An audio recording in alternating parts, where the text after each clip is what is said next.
Okay, I'm going to call this meeting to order. I would like to begin by acknowledging that we are in Treaty 1 territory and the traditional homeland of the Métis Nation. My name is Marla Billinghurst. I will be chairing the panel this afternoon. To my left is Mr. Doug Marks, and to my far left is Mr. Richard Whitbread. The assessor this afternoon is Mr. Jonathan Dolinsky, and our recording secretary is Ms. Huda Aziz. We will be hearing applications for revision of the assessment roll in accordance with the Municipal Assessment Act. The matters for which revision is requested have been described in each application, and we will limit discussion to those matters. The statements that applicants or the assessor make at this hearing are sworn testimony, and anyone speaking to the matters must be sworn in. Be advised that comparisons of assessments of properties are not considered evidence of market value by the Board of Revision. The Board of Revision is appointed annually by Council and is independent of it and the City Administration. It makes its decisions on the basis of the evidence provided at this hearing and issues a written order that will be mailed to all parties as soon as possible. Please note that the Board's decisions with respect to an application may be appealed to the Manitoba Municipal Board if the matter pertains to assessed value or classification, or to the Court of Queen's Bench if the matter pertains to the application of exemptions from taxation. Should you wish to appeal, information on how to do so will be included with the Board's order. With respect to the hearing process, I will confirm the matters to be addressed with each applicant following the swearing in. We will then have the assessor's testimony, followed by questions that the applicant may have, and then the applicant's testimony followed by questions. Each side will have an opportunity to summarize if they wish. Once all the evidence about an application has been brought forward, the applicant may leave. The process will repeat for each item on the docket today. The session will close after all the applications have been heard, and the Board will deliberate in private and make its decisions. You will receive the order by registered mail as soon as possible. As information, all public hearings are live streamed, recorded, and will be part of the public record, and I will please ask that everyone turn off their cell phones. The first matter we will address on the docket this afternoon is 50 Centre Street. Would you like to start or refer? If I may,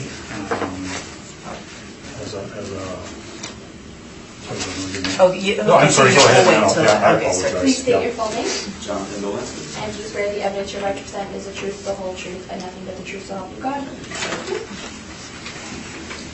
Bradford Scott Works. And do you swear the evidence you're about to present is the truth, the whole truth, and nothing but the truth, so help you God? Yes, I do. Thank you. So there are some properties on this docket which are very similar to each other. Okay. So I'm wondering if it makes sense to, since we're dealing with 50 Centre first. To hear them together? Well, yeah, Or in order. Sequentially, yes. Yes. So the other ones would then be 345 Osborne. Mm-hmm. 1745 Keniston, and I think it's 690 Sterling Lion. They're all Similar. they're all gas stations with car washes. So that's 50 Centre Street, 690 Sterling Lion, 345 Osborne, and 1745 Keniston Boulevard. Yes. Mr. Dolinsky, do you have an issue No, hearing those in order? That's fine. Okay, sure. Makes So- sense. Okay, so we'll go that way. We'll still start with 50 Centre Street then? I might have a moment to now reorganize the files. So, No problem. you know what? I'll just go with it on the fly. That's okay. We can take a minute, that's fine, because Mr. Dolinsky probably wants, we can all just Yeah, a minute, we're Sure. Centre Street.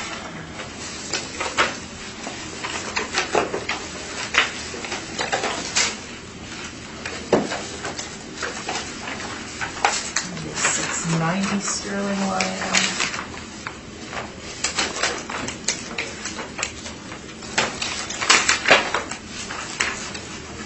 $345 Osborne and $1745.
Yep, I'm ready to go. Mr. Borson?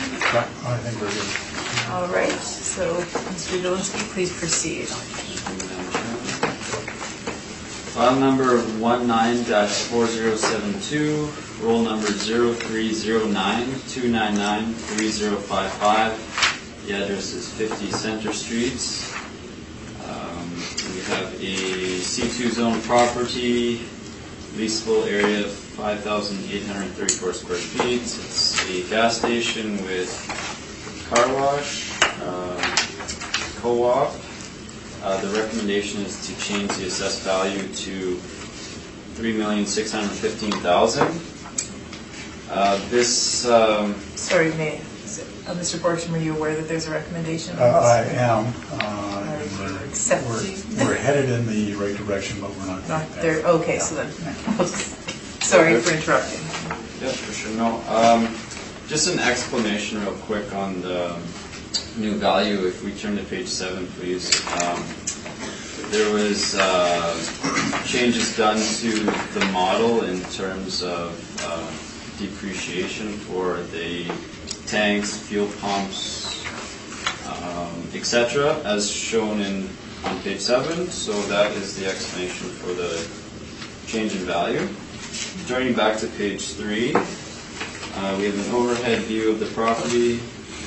It's at the corner of Center Street and Northtown Road. It was built in 2016. Turning to page 4 is the breakdown for the store, kiosk, and pumps. Our rent per square foot comes to $34.04. Vacancy is at 2%, expenses at 2%, and cap rate at 6.15%. And then turning to page 5 is the income stream breakdown for the vehicle car wash. The rent, model driven, is at $6.20. Vacancy at 2%, expenses at 2%, and overall capitalization rate at 5.4%. And then turning to page 6 is these two numbers added together to get to our recommended assessed value. Then turning to page 8, please, is the comparables for the subjects. These are gas stations with, some of them have car washes, as we can see in the last column.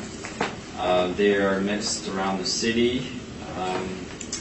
I believe, as you can see here, that our model-driven rent is well within the range of what we have for these comparables.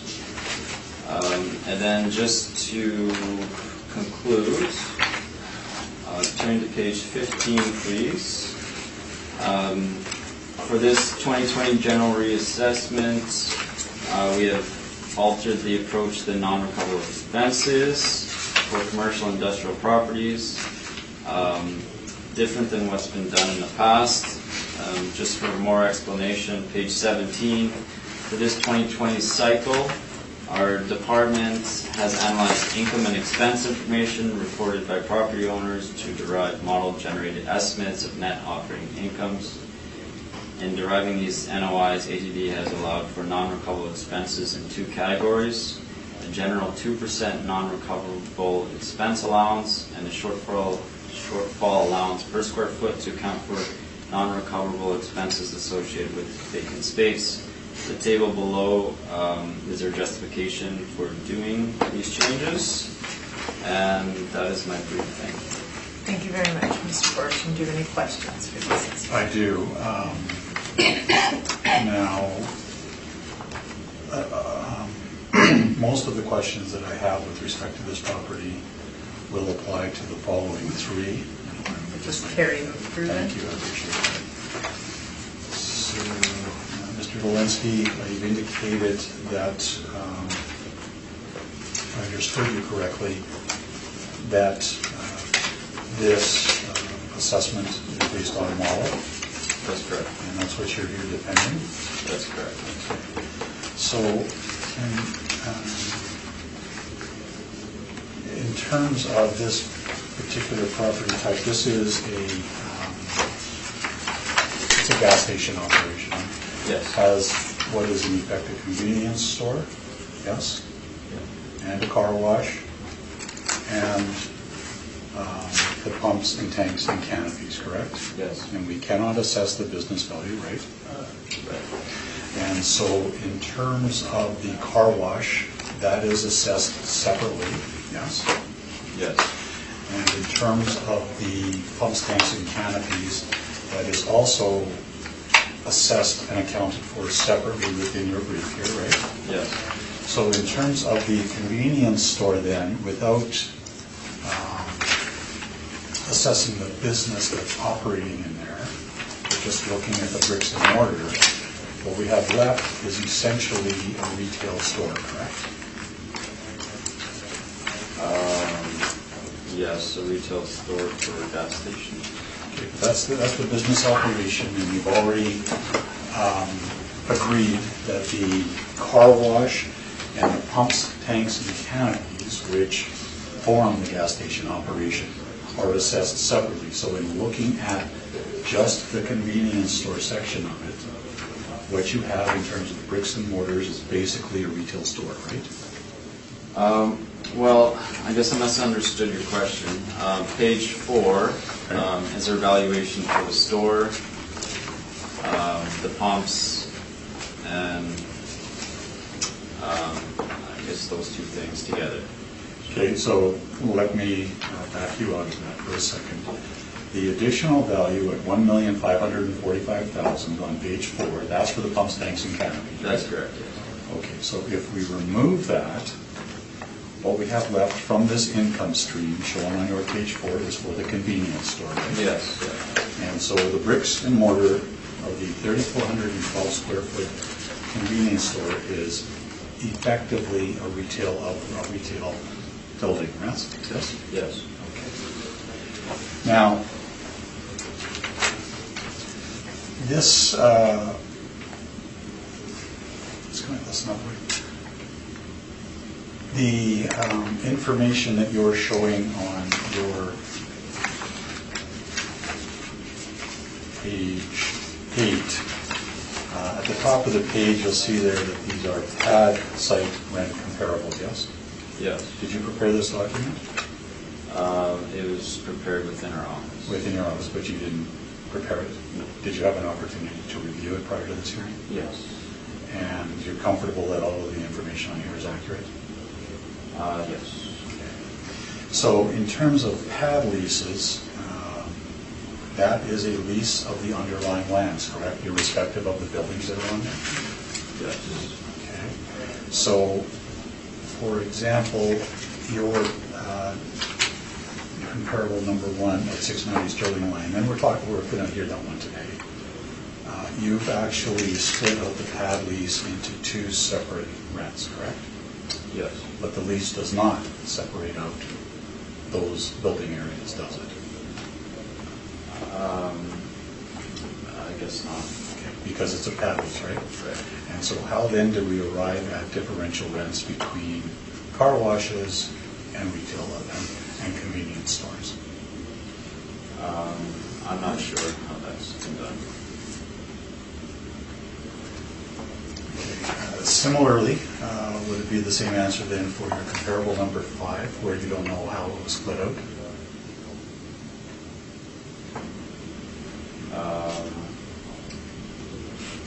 No. Yeah, but it would also be equally true to say that that is a pad lease, and that the lease amount includes all of the buildings on that site, yes? Yes. Okay. So if we take a look at your comparable number 12, that's also a car wash and convenience store, correct? Yes. Is that the co-op station on Regent Avenue? That's correct. Okay. So again, that's a pad lease, right?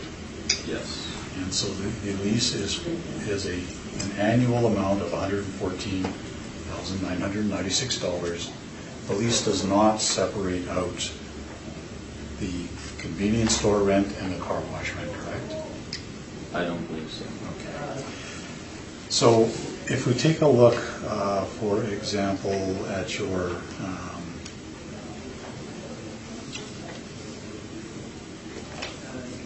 let's back up for a minute. So when we're looking at gas station operations, the structures on there will be similar depending on the pumps. For pumps, tanks, and canopies, that'll be assessed separately, correct? Yes. And then on top of that will be a building. Could be a domo with a relatively small footprint. You're familiar with the domo kiosks. There will be then what I'll call a mid-range or a mid-sized range convenience stores, 500, 600 square feet, yes. Yeah. And then there will also be the larger convenience stores, like the subject property, where it can be 1,800 square feet all the way up to 3,000 square feet roughly. Right. And so does the model differentiate between those different types of improvements on the properties, or the, not the improvements, but the actual convenience store operation on it? I don't know for sure. Don't know for sure. If we take a look as one example at your comparable number 4, that's at 1619, that's correct? Yes. And if we look at the kiosk area, that's 112 square feet, yes? Right. And that's a domo station, right? Yes. Okay. But when you look at the rent that is shown here, it shows up as almost $161 a square foot, yes? Yes. Is that, in your view, a reasonable rent for a retail operation? This would be similar to economies of scale argument. Like, for example, a kiosk in the mall will generate rents in the $100 range. So in terms, this is a standalone kiosk, yes? Yes. And on this property, the pumps, tanks, and canopies would be assessed separately, correct? I would assume so, yes. So have you considered just the cost of construction on a 112 square foot wood frame structure? What that might be? For the retail store? For the 112 square foot kiosk. What I'm suggesting is that this approach arrives at very distorted, and I'll call them imputed rents. I'll ask you to confirm that in a moment. But as we look down your list of rents, those are actually imputed, correct? Pardon me? The rents that you show in the column, the right-hand columns under SKP and BCW, Right. those are imputed rents, right? Yes. And so when we look at your number 4, and that's the domo kiosk, works out to an imputed rent of $160 a square foot. If you capitalize that out, and excluding the pumps, tanks, and canopies, you arrive at a value that is significantly higher than it would cost to construct the property, correct? I don't have that information. You don't know. Okay. Are you familiar with Domo's business operation model? No. And so you wouldn't be aware that their approach is a monetary amount per liter that they can pump in each location. You weren't aware of that? No. So each location, each pad for Domo will actually have a different lease amount. I can talk, well, I'll talk to it when I get to it because it's a client. If you don't know, you don't know, that's fair. So if we take a look now at, just for example, 1626 Nest, that's your number 8. And your number 11, which is 1070 Henderson Highway, those are what I earlier described as sort of mid-size convenience stores. Okay. Yeah. Would you agree? Yeah, it's in the range. I'm not sure what you call them. So, similarly, by imputing a rent from the rent of the underlying land, we arrive at rental rates less than the ones above, but significantly higher than other larger convenience stores located on each of these comparables, yes? Yes. Okay.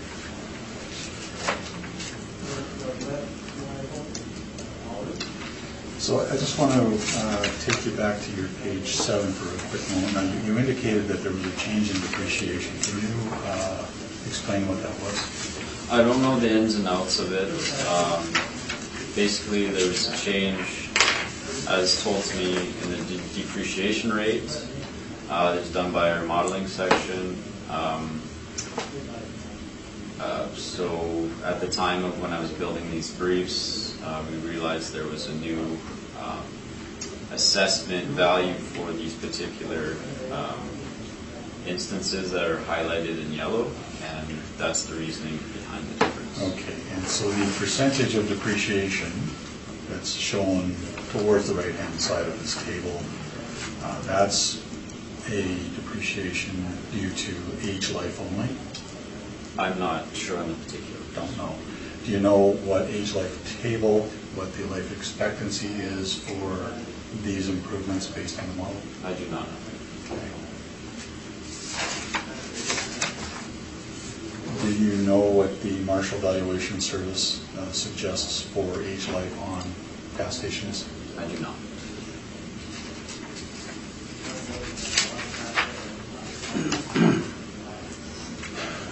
Those are, I believe, my questions for this property. I do have some rebuttal that will apply to the next 3 as well. Okay.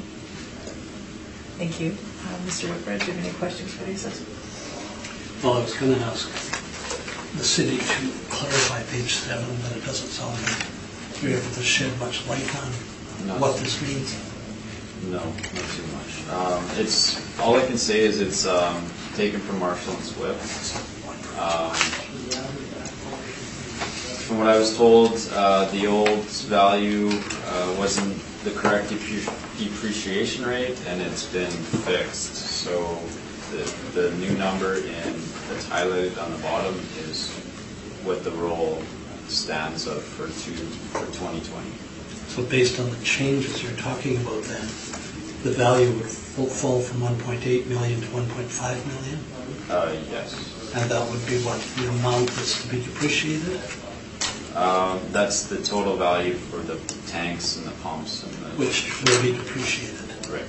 But you don't know what period of time, I think I heard you say. I do not know Okay. the time frame. Okay.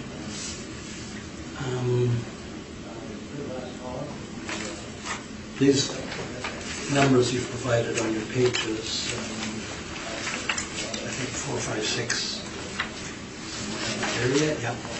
Those are all model generators? That's correct. And you haven't done any, how do I say, touch-ups to these numbers? No. So it's specifically modeled. Did you understand the distinction being made about the size of facility from the very small kiosk that you would see at a Domo to the mid-size, which I heard could be around 15 to 1,800, to the larger size, 3,000, and maybe other ones that are larger than that? Yep. So you understand that distinction? Is that distinction factored into the model, to your knowledge? I don't know the specifics, but I would assume it is. Usually, So you don't know. If you're assuming, then I think you don't know. That's correct. Okay. Let's answer that way.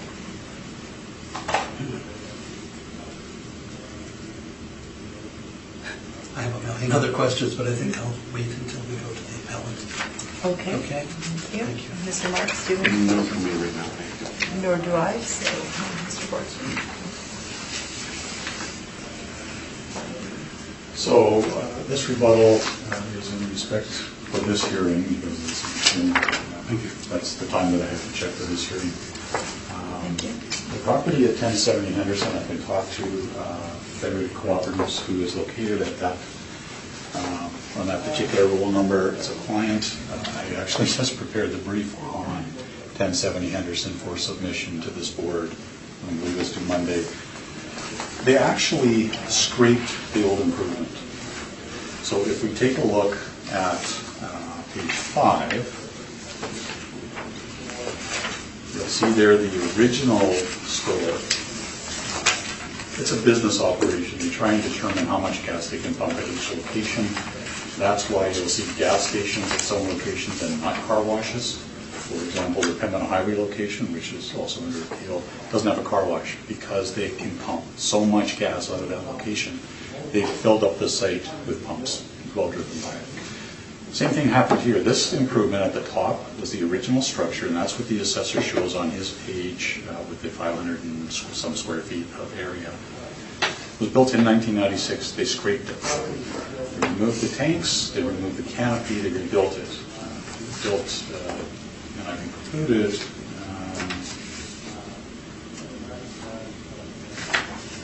the information on page 6 and following, and you'll see there that they increased the size of the convenience store in this location to 1,685 square feet, but they also added 2 more double pumps. So they added 4 more pumps to this location.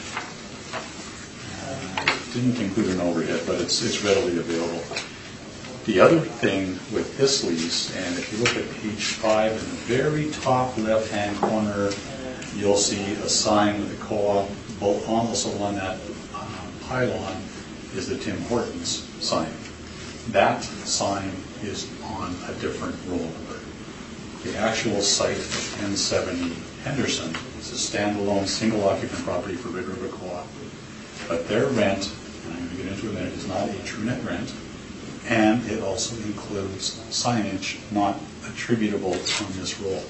So we need to also consider the value of that rent. And this is just one of the assessor's properties. So if we take a look through it, I've also included here a copy of the 2017 income and expense questionnaire for this roll number. It was submitted by the owner. And you'll see that on page 11, where it was signed by Diane Schimmelman. This is actually a Shimmico property. So if you turn to the very last page, you'll see there the property rental revenue, and you'll see there recoveries. And if I can just get you to turn to page 8 for comparison properties, for comparison, you'll see there that the assessor for 1070 Henderson Highway has used actually $79,494 as the pad lease. That's correct, but they do not. So that's on page 8 of the assessor's brief. Oh, the assessor, sorry, I was looking at your, your rebuttal, that's why. If I'm going too fast, please slow me down. Just clarify which brief. Yeah, sorry. Okay. So you'll see there that that is total property revenue. And so they have recoveries of $33,376. If you do the calculations, what you'll see what that does not include is management fees. So this is not a true net rent. To properly calculate the rent, and I've gone through that exercise on page 1 of our rebuttal evidence, it now works out to $73,850. I don't know if that's the same in each and every instance here. This is the one that I've been able to look at this point in this cycle.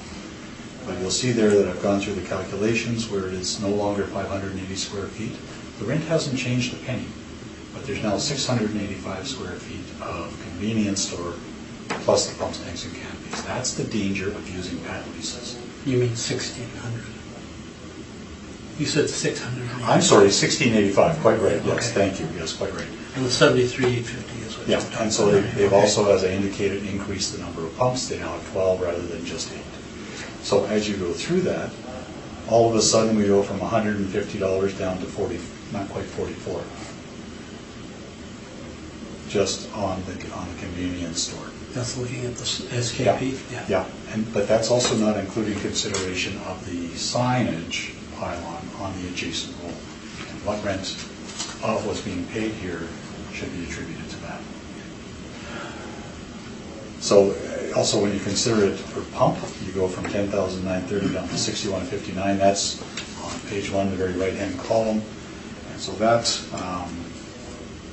I submit, is a reason why, and certainly we don't rely on pad leases or land leases for exactly that reason, because the improvements can change. Here we had a building built in 1996, certainly very functional. I attended it, purchased gas there very often over the years. It was very functional, but it was scraped. Didn't meet their business needs, and so the rent that is paid for these lands relies on the amount of gas that the business thinks that they could pump out of each location. That's what the basis of these pad leases are. Madam Chair, we're going to go in order and ask questions on the rebuttal. Absolutely. Yeah. So, Just haven't gotten there yet. yeah, sorry. I don't want to lose the opportunity to jump Yeah. in. You will. Yes. Okay. I have, and just for verification, I have included at, also on page 3, Is this your in our rebuttal, yeah, Okay. quite right. So this is an excerpt, which I've also included at pages 2 and 3. This is an excerpt from the city from a 2018 appeal at 1621 St. Mary's Road. That also happens to be a Red River co-op station. But you'll see that the information that they have shown here on page 3 is exactly the same as they've used in their current brief in the assessor's page 8. No change other than they changed it from 2020 from 2018 at the top. So it would be my suggestion that they haven't really done any review of these materials. I brought forward all of these arguments last cycle, and you'll see as we move forward what that's based on. But if this is what they're basing the model on, we're going to have issues with cap rates, and we're going to have issue with shortfall. You'll see that in a minute. I note that the assessor has included the 2017 income and expense questionnaire for this property. The property being built when it was, that's a land-only assessment because it hadn't been constructed yet, so we don't know what the total tax bill would have been, including improvements. I don't have a supplementary tax bill, but you will see as we go through the other ones that the shortfall rate suggested by the assessor is woefully inadequate for just considering the property taxes versus the building area. So we'll go through that in the next ones. But my suggestion, based on all of this, is that we might want to think about then adjusting the shortfall rate. I haven't gone through that exercise, but it's certainly something to take note of as we're moving through these and down the line in the future. So with that, I think that's the information that I wanted to present in terms of rebuttal on this property, so I'm happy to answer questions. Perhaps we'll do the questions for the rebuttal and then move into... Please do, yes. Okay, so Mr. Dolinsky, do you have questions on the rebuttal? Yeah, thank you. So you just got a chance to look at one of these properties, or did you look at all? I only looked at the one. Okay. And only because I just finished the brief on it. And ding. Oh, I see. And so as I was working through it, that's when you come to the realization the property changed. I knew that they had scraped it. I wasn't really aware that it had been opened up, but it's been open now for, I believe, at least a year. Okay, thank you. So just referring to comparable 11 on your first page of your rebuttal, that new rate of...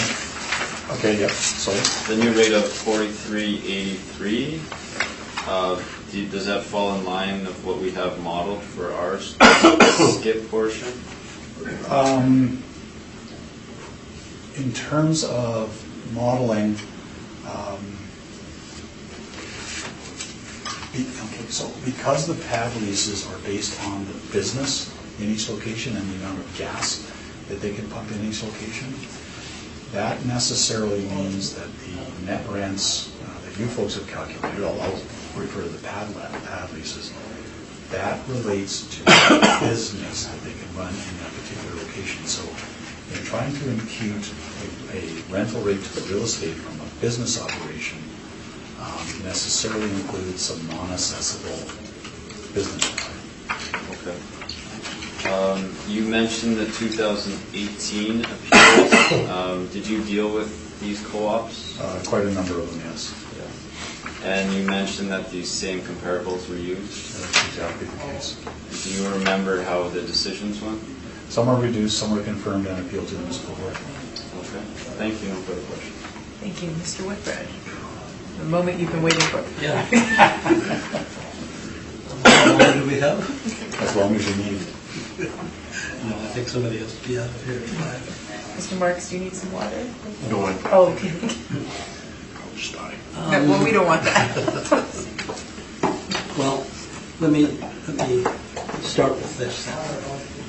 If we're looking at an income valuation, we look at the 1, 2, 3 pieces of income generation. We look at the car wash, the gas, and the building costs. That's correct, and that's exactly the approach that we've applied here. Okay, now let's go a little bit deeper. We have a number of different numbers of pumps that can be allocated to a station. 2, 4, 6, 8, I think I've seen 12. They can be more than that, actually. Possibly, yes. I don't think I've ever seen more than 12. But,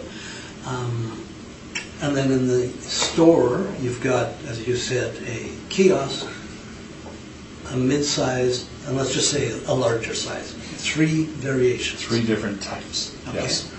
So, But to be clear, the pumps, tanks, and canopies are assessed and valued separately in each and every case. the Pumps, tanks, and canopies are valued separately. which all flow to the income stream from the gas going through them, correct? No. Well, so what do you do? The gas is different? The gas, well, the sale of the gas is a business, would be a business value, and then you would necessarily need to try and extract out a business value from it. The pumps, tanks, and canopies are cost-based, so it does not include the amount of gas that they're pumping through it. So the business value. Yes. Revenue. What I'm suggesting is that the pad lease dollar amounts are a reflection of what each gas station, in terms of its business, thinks that they can generate out of there. How many gallons, or how many, sorry, it's old school, how many liters they can produce. Yes. Or pump. So 2 separate things. So we don't count. I'm going to caution myself on that one, because when I'm dealing with the Domo kiosks going forward, that's going to be one of my considerations, but they're a rare bird. They typically take up a lot less land area, so their lease rates are very different in terms of what they're. But their model is based on a set amount per liter that they can pump. That's the amount multiplied by the number of liters they think they can pump in each location. But that's a business. It's a pad lease rent that is based on what they think they can do in terms of the business. But we are here to value the land and buildings. Yes. On that property. So, just to, and I don't want to have a multi-part question, because I want to be absolutely clear on what it is that I'm saying. The car wash is in place. That's done by an income approach. It will necessarily include underlying land as well. The convenience store, also done on an income approach, will include the underlying lands as well. The pumps, tanks, and canopies on the cost approach also require land as well, but as part of the total site. And it just sort of gets lumped in there. I can tell you, and I meant to bring it up earlier, I can tell you, I am Marshall valuation certified, so I can do the online cost manuals. I've been through the IAAO commercial workshop a lot of years ago, where you learn how to do these things manually. The city, and I don't know what they do now, and Mr. Linsky wasn't able to answer the question, but the city used to have them on a 50-year life. Marshall says 30 max, somewhere between 20 and 30 as a life expectancy, age life expectancy for these operations. And when you see them, the older stations, you'll see many of them go away. Sometimes it's related to competition, sometimes it's just related to the station. For example, when the province changed the environmental regulations, going back to the early 90s, you saw a lot of gas stations close. Those were all the marginal operations in the city. It wasn't financially feasible for them to replace the tanks as they were required to. And so what you saw was a lot of vacant lands. Still some of them sitting there.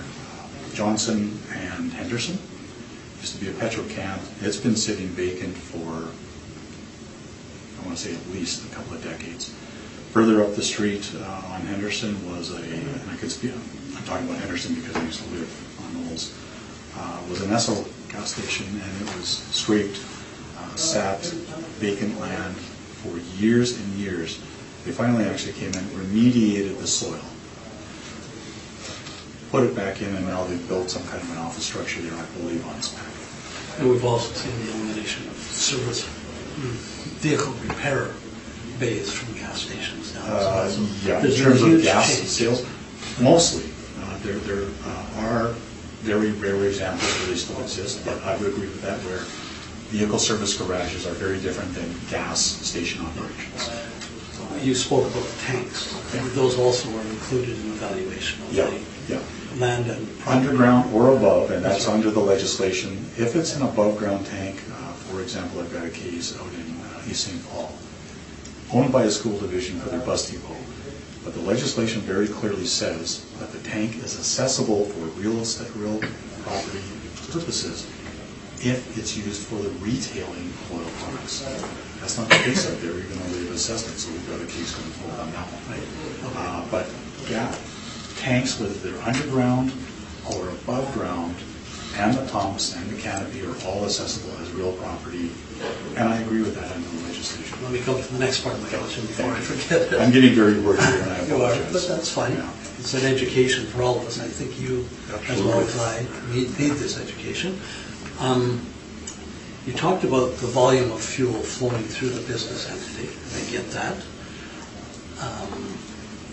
The more fuel, the more value. Do you To the business. to the business? To the real estate. No. They're talking to the business. Yes. Do you attribute? But which drives income To the business, to the business? not to the real estate. Right. Okay. And do you attribute the same flow of income to the business, depending on the size of the kiosk or store that is in place? No. Other than the Domo properties, and I'm going No, to stand alone. Yeah, yeah. But what you'll see as I go through my evidence is we've come up, as the city has done in their modeling, we've come up with an income stream for the convenience store and the car wash, and then they've separately costed the pumps, tanks, and canopies. We've taken the same approach, except, and you'll see it as we go through this is a standalone building. In this particular instance, car wash is separate and apart, even where they're connected. The convenience store could easily be rented. If it went vacant for some reason, it would be a retail store. And you'll see as I go through my information, and each property is different, and so I hope that I've looked at different rental comparables. Similar ages of retail stores, what would those properties actually rent for? And the rent, and you'll see as we go through this, that the rent is actually achievable, even for properties in very close proximity to this gas station. Retail rental rates are much lower than the model-driven rates applied based on the, what I will suggest is the business value pad lease. It's not a pad lease of the real estate. It's based, and I've already talked about that, it's based on the number, it's business related because they base it on the number of liters they think they can pump in those locations. And that's partially why you'll see there, and I didn't question them because the one property at 14 Island Shore is the assessor's comparable number 3 in our page 1 in a rebuttal. It's on there. I actually worked that property a number of cycles ago, and the assessor quite correctly states that was actually subsequently released. When the income demanded by the landlord exceeds what they can justify in terms of the business operation in that location, they'll close down. You'll see that in a number of Domo locations that have disappeared. 200 Meadowwood, there was one once upon a time. at the Superstore on Gateway. Emmett Highway, Safeway, they're all over the Yes, city. Emmett Highway, yeah. Yeah. So they disappear when the business income isn't going to support what the landlord is now demanding, which is why I argue you can't use the pad leases. Okay. Okay. I hope that this helps you shorten your evidence, because it No, sounds it's pretty sounds like straightforward. evidence. But do the comments that you're making apply to the 3 or 4 that we're looking at, or to the whole thing? To this one and the next 3, Yeah. 4 Okay. properties today. So all of these questions and comments, I would suggest can apply equally in each case, unless Mr. Dolinsky comes up with some. Shouldn't have to ask them again, Madam Chair. Okay, thank you. Mr. Marks, do you have any questions? No, I think that I believe covered this, Thank you. so I guess please proceed with your So evidence. Thank you. So as I touched on, we take an approach, we utilize an income approach with the insertion of the costed value for the pumps, tanks, and canopies. In these cases, car wash rents are next to impossible to find. Now, I did find one gas station car wash built in 2009. It's not in my evidence here today, so I'm not going to talk about it. But what I did was I took a look at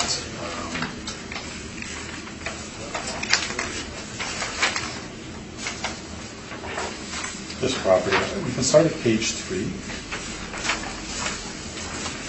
So what we have here, the little red dot that's on that picture, that's the convenience store. It is 3,412 square feet in size. This is not a Domo station. This is a convenience store. When we walk in them, and we've all been in the co-op stations, it's like a 7-Eleven, only a little bit bigger in some cases. The structure that you see directly to the left of that, that is the canopy under which the pumps lie, and then the tanks will be accessed from a different location, which shows up to the left of that. That's the access point for the gas tanks, and then they get pumped up through the pumps. The structure on the very left-hand side of the picture, that's the car wash. It's a tunnel car wash. I don't think we have any today. There are 2 different kinds of car washes. So one will be 3. One will be a tunnel car wash, sometimes with 1 tunnel, sometimes with 2. They both do not necessarily operate at the same time. We also have larger structures, for example, 610 Kildare, 2146 St. Mary's as a couple of examples. Those are both Shell stations. I work them, they're my client. It's a different client than co-op.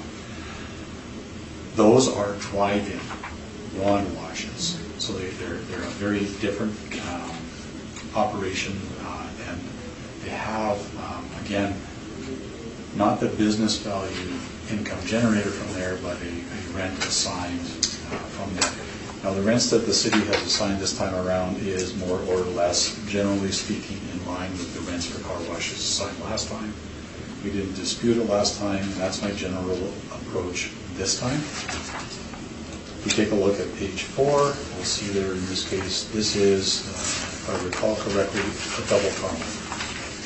So we drive in, the machine goes back and forth. If you've been to the new one on Roblin, that's one where you drive in, but only so far, and then it actually pulls you through, rather than having the equipment go back and forth around you. So that one is actually, I'll call it a roll through, where it moves you through the car wash, like the chamois or something else like that, without the same sophistication. So, as I said, we've taken the approach that the city has. We've valued income streams for convenience store, car wash, pumps, tanks, and canopies, and we're going to disagree with the assessor's capitalization rates for these properties. And I'll tell you why in a minute. So in this particular case, there is no disagreement with respect to the car wash income or the depreciated cost of the pumps, tanks, and canopies for this property. The city actually has applied a rental rate of $34.12 per square foot to the convenience store. And you recall that I asked the assessor, because the pumps, tanks, and canopies are separate, and because the car wash is separate, what you have in terms of bricks and mortar is a retail store. So I took a look at some retail rents. I only came up with 54, and I apologize for that. They're all relatively similar in area. They're in Kenniston Common. They're all of a similar size in terms of what they are. They're all retail uses. The ones on Northtown Road are in close proximity to the subject property. Those are actually located at 400 Northtown Road.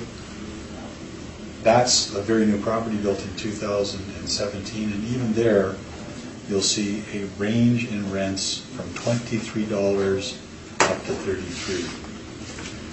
When you look at these newer properties, and again, we're talking here about a structure that opened in 2016.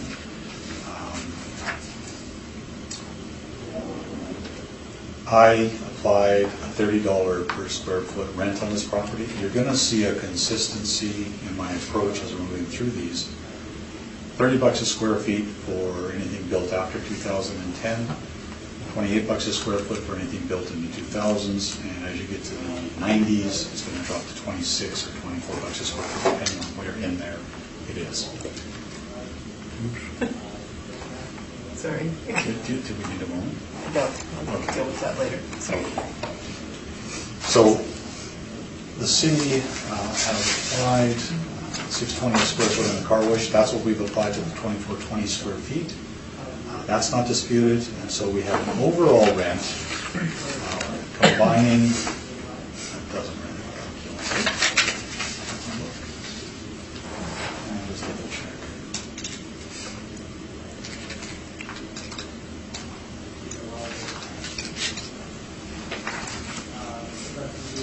That's actually a typo. That should be 2091, not 3091. So we've stabilized it on the basis of $30 a square foot for the retail store. We've agreed with the city on $6.20 a square foot for the car wash. And we'll talk about the pumps, tanks, and canopies, but there's no dispute on the $1,545,000. And you'll see that incorporated into our analysis. Vacancy rate, you'll see there that you'll have noted, and I didn't ask the assessor about it, that the city has applied a 2% vacancy rate to both the car wash and the retail store. Now, the model for retail suggests 6%. If you consider the car wash, whether you want to consider it industrial, whether you want to consider it part of the retail operation, whether you want to consider it as vehicle service related, all of that would attract a vacancy rate of somewhere between 4% and 6%, not 2%. When these properties go vacant, they go vacant long-term, and as we saw in a number of locations, the Esso station where on Gateway and McLeod, where co-op opened up just up the street, they closed down and they scraped it.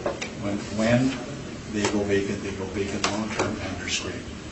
The property, an Esso station on on Pembina Highway, just north of Grant, south of Cordon. It's a little Esso with a drive-through car wash. That has been vacant for years. So the operation is shut down. They've been trying to sell it. It has remained vacant for years. So a 2% vacancy rate, I suggest, is unsupportable. So we've applied, and you'll see as we go through this, consistently a 4% vacancy rate. That's a blend between, or a judgment call, if you will, closer to the vehicle service related vacancy rate, and the 6% for retail. So here we're using, in this case, 4%. I think I've amended that going forward to 5%. In this case, we'll go for $6 a square foot is the shortfall we're using, and we don't have a pre-reference tax bill for this one, but you will see it in the next examples. The shortfall on these properties is significantly higher than the city is utilizing. It typically approaches $10 a square foot and up just for the property taxes. no utilities, no insurance costs, just the property taxes. So we've used $6 a square foot rate. That's reflective of something in the range of a retail. So that's about $6 a square foot. We have attached, or as a separate filing, our retail capitalization rate study.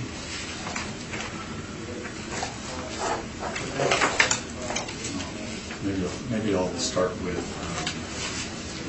the shortfall rate. And I know you've all heard the argument ad nauseum, and I don't intend to go over it unless someone needs me to. We disagree with the city. We've come up with a very extensive, non-recoverable expense study. It is not management.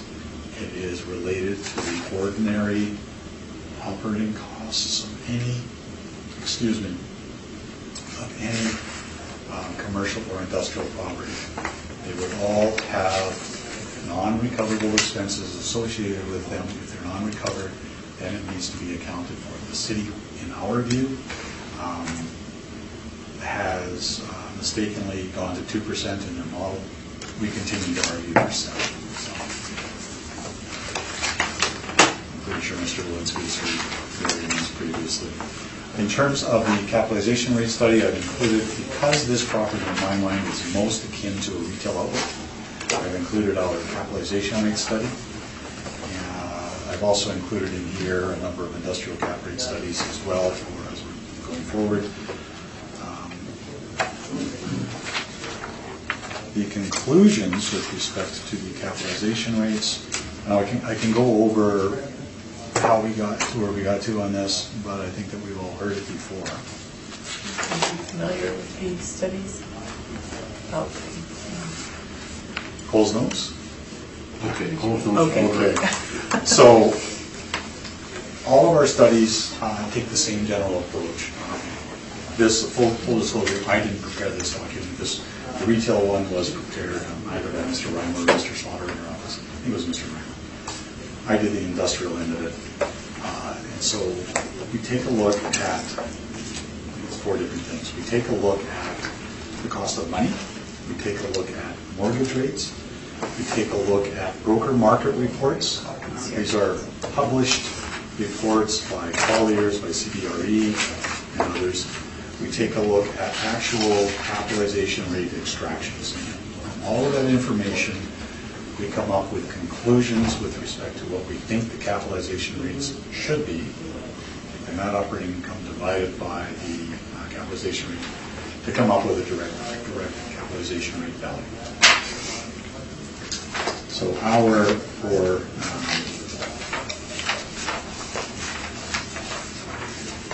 retail properties,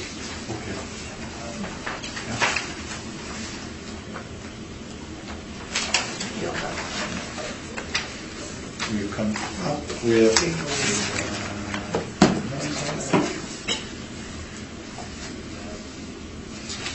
so our conclusions, generally speaking, are found on page 13 of the retail capitalization rate study.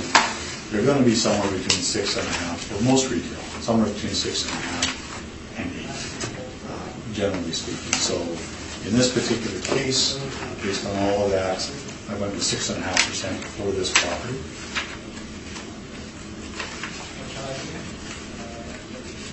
Which on the opposite page, which you're looking at, from the page that you're looking at, if you look at the page immediately preceding it, those are the actual cap rate extractions that were calculated for this study. Good. Okay. Is it fair to say that the balance of this is just supporting? Exactly so. Yeah. In terms of the, thank you. Yeah, the broker reports, the basis of the calculations. So it's not. We don't come in and say. I'll forego the comments. Our study is calculated, it's transparent in how it was arrived at, and we've included all this full documentation in support of the rates that we're suggesting. So based on that, that will apply to the next 3 properties as well. We go through our mathematics on page 10. As I indicated, in terms of the potential net income, no disagreement on the vehicle car wash. We've applied $30 a square foot on the convenience store. which is labeled SKP in this table. VCW stands for Vehicle Car Wash. And so we go through the mathematics, as I talked about, a 4% vacancy rate. The non-recoverable percentage at 7%, as I talked about. A 6.5% cap rate that I've just gone over. You'll see there under both SKP and the total, you'll see under adjustments, $1,545,000. That's exactly the same amount that the city has applied here. And so we do the mathematical calculation, and we're looking for a reduction to $3,199,000 on this property. And I think that is the information I wanted to cover on this one, and the next three should go much faster. Thank you very much. Mr. Dolinsky, do you have any questions for Mr. Borgstrom? Yes, thank you, Madam Chair. Just turning to page 8, your comparables.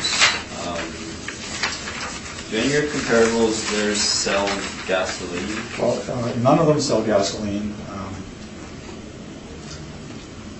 Let me just make sure. None of them sell gasoline, but that's the business operation. What I'm talking about here is the retail store only and the bricks and mortar of the retail store. It doesn't matter whether the retail store sells mittens or whether it sells hats. It doesn't matter what the business or Hallmark cards. It doesn't matter what the business operation in there. That's not what we're valuing. We're valuing the potential rent that should be attributed to that retail space. And based on retail uses, I've only got 54 of them here. Okay. So any of these convenience stores? I don't believe so. No. Okay, so just for reference, what type? Just a mix of different retail? They are retail uses, I believe. I don't have the printout here with me. Typically I bring it. I have excluded from all of these, I have excluded restaurants, and I have excluded medical offices, dental offices. So what we see here should be a representation of retail rents in the immediate vicinity of this property. Okay. All right, thank you. No further questions. Mr. Wilfred. I think just one. We've often heard that a land ratio of 18.11 might suggest excess of surplus land. That's very large when you think about it. Typically, I think the city uses a 4.0 to 1 ratio before they start to talk about Or surplus. industrial properties. Yeah. But Not for retail. well, and I'm not questioning that premise. I'm looking at your photo on page 4, and in the center of all of this land, there's a gray area or a white area in that photo. It Yep. looks like the tank. That's exactly so. And as I went through the picture, yeah, that's exactly what I described. That's where the truck pulls up and lifts up the cover and in goes the gas, right? And those tanks are probably much larger even than that little pad. Absolutely. Okay, and so that would prevent any sort of surplus land or excess land? Yeah, I have seen examples, for example, the property that I just talked about on Rockland, where you have the tunnel car wash that drags you through. City, in that case, has previously made the argument that there are excess lands. Now, I'd say they're surplus in application because it's all at the back. But for even for retail requires significant amount of parking. But because of the car wash, will necessarily need a footprint as well as other lands. The convenience store will need a footprint as well as other lands, and pumps, tanks, and canopies, which are valued separately, also require a certain amount of lands. There isn't anywhere on this site that I would view as either excess or surplus, and there's a difference between the two. Yes.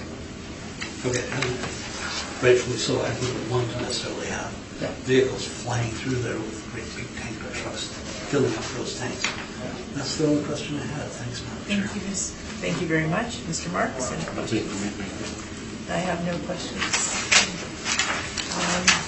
Let's move on to the next one, which will be 690 Sterling Lion Parkway.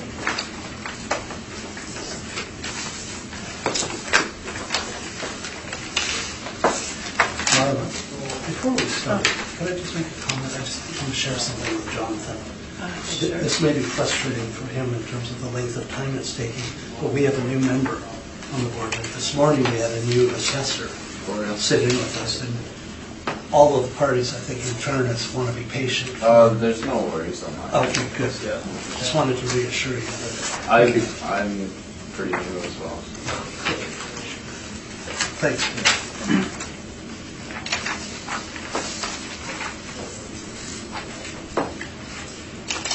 Please proceed when you're ready. Madam Chair. File number 19-3560, roll number 10006768200. The address is 690 Sterling Line Parkway. We have a C4 zoning, leasable area of 3,625 square feet.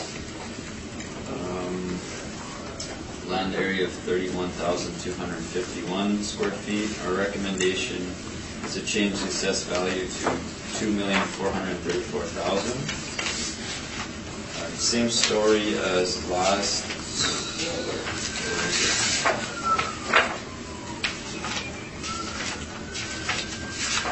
Yes, please turn to page 8. Same issue as last property. There's new depreciated values here for this particular valuation for the pumps and tanks and pump shelter. Just going back to page 3, we have an overhead view of the subject property. You can see its location on Sterling Line there. And then the bottom of page 3 is the plot plan of the kiosk and the canopy and the car wash. Turning to page 4 is the market income breakdown for the car wash. We have it valued at $12.40, vacancy loss of 2%, expenses at 2%, and overall capitalization rate of 5.4%. Turning to page 5, please, is our valuation for the store, kiosk, and pumps. It comes in at $43.71, vacancy at 2%, expenses at 2%, cap rate at 6.15%. And then page 6 has the breakdown for these. This estimated market value is what we are recommending on our first page. And then turning to page 7 is the comparables for this particular property. It's the same comparables we went over on the previous brief, so I won't speak to it too much. And that is my brief. Thank you. Thank you very much. Mr. Boardroom, any questions for Mr. Boardroom? Just a few that I should have asked on the last one, but all of the other questions and answers were fine. I just want to ask about the model capitalization rates that are calculated here. So for the convenience store, the city model has applied 6.15%. That's correct.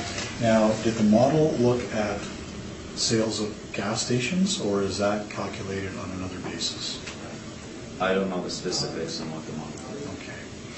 Now, if we take a look at the vehicle car wash, that's assessed utilizing the 5.4% cap rate, yes? That's correct. But the property is a single unit, a single, I'll call it an economic unit. It is unlikely that one would rent without the other, yes? Yeah, I would agree with that. And so we should probably apply a uniform cap rate?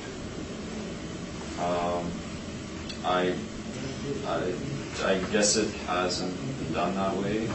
But this is what the model is calculated. Right. Fair enough. And so in terms of the vehicle car wash cap rate of 5.4%, are you, or do you have any knowledge of any car washes within the city having sold in the last, leading up to the reference date in the previous 4 or 5 years?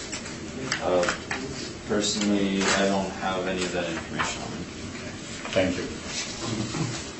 And Mr. Whitbread, any questions? No, thank you. Mr. Marks? Just a comment, there was one car wash that did sell, and that was Midtown Car Wash. that's sold as a going concern, and so we need to be cautious about. Yes. Okay. It's like a hotel selling. You've got a revenue stream, but that revenue stream, you need to make deductions from that revenue stream to come up with a real estate only value. Okay. Okay, I have It was also expropriated by the city, and I think you guys sitting on a beach somewhere with the money that you made off of that thing. A little chunk of land, can't operate the business, it's still there technically. Yeah, I don't think Well, that's... another story. Yeah, sorry. Okay. Those were my questions for the assessor. Okay, so let's proceed with your presentation. So in this case, I went through the same exercise of looking at rents in here. This is in that west of Peniston, west of Route 90 in Sterling Land. You've got all that brand new development in there. You've got the new Audi dealership, the outlet mall. It is the newest, hottest area after Peniston Common. So I took a look at the lease in place, and so a couple of things I'm going to draw to your attention. Firstly, on page 4, look at the last sentence in the very first paragraph.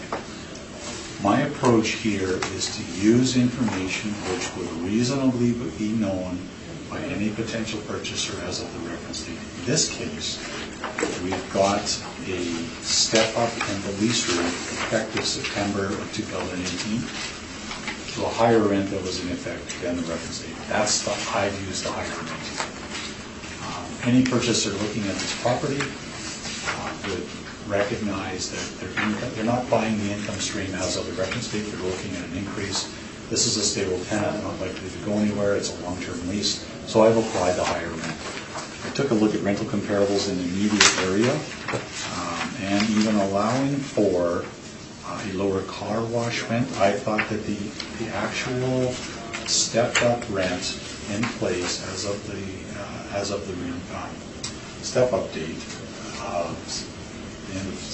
beginning of September of 18 was $115,000 per annum. When I combined the two in the rental rates in the area, $31.72 per square foot looked okay to me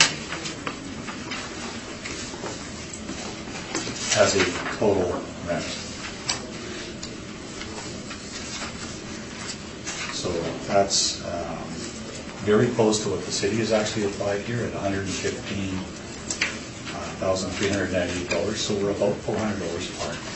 And the differences lie in the cap rate and the shortfall rate and the vacancy rate and the non-recoverable expense rate. Now, as we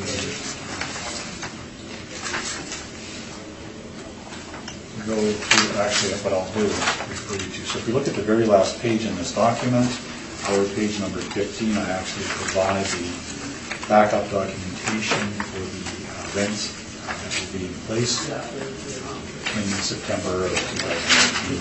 I have intentionally redacted the rent roll information above the subject property because those are on a separate roll number. I can also tell you that as of 2017, bear with me for a moment.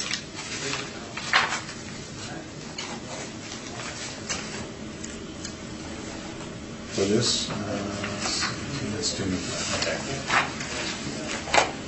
So I've applied exactly the same approach as I did in the previous property. 4% vacancy, 6 shortfall on the convenience store, 450 on the car wash. And we've applied a 6.5% cap rate as we did in the previous property. I'm going to amend the mathematics that we show on page 9 to reflect the reduced amount of pumps, tanks, and canopies. So I will apply, and we're consistent throughout, we will apply the $602,000 suggested by the assessor, but using the remaining vacancy rate, non-recoverable allowances, the capitalization rate of 6.5, we'd be looking for a reduction to $2,168,000 rounded.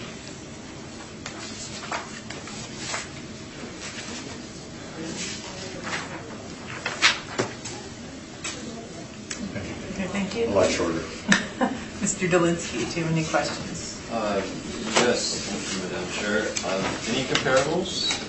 In this one, no. No. You'll appreciate that I've looked at, as we're going through the briefs today, certainly some of the considered rents would have been for the previous property on at 1745 Keniston. I have that in hand. I've looked at other newer retails throughout the city, actually. And I concluded based on rents, including in the immediate vicinity of the subject property, that the actual rent in place was close enough to what the rents would have been for both, and we're $400 apart, so we're very close in the rents. Okay. Less than 0.5%. No further questions, thank you. Thank you, Mr. Whitbread. No questions. Mr. Marks? I have no questions either. I don't know if that means I'm explaining it well. Okay, the next one is 345 Osborne Street. Oops. Oops. Sorry, we haven't dealt with Keniston yet. That's coming up. My bad. Yes, I'm kind of Sorry, going my in bad. the Yeah, order no, that they and that's are fine, but I on was the- referring to rent comparables Oh. for 1745 Keniston. Right? I'm just trying to confuse you. Is it working? Madam Chair, did you say 335 or 320? 345 Osborne. Yeah, thank you. And that's the one you wanted stepped in. I marked the wrong one. Okay. Okay. Yeah, 320 Osborne is actually a standalone car wash, so I just. yeah, 345 is the Red River Co-op just under this, just south of the subway on Osborne, on the west side. Good to know I was actually paying attention. And I wasn't.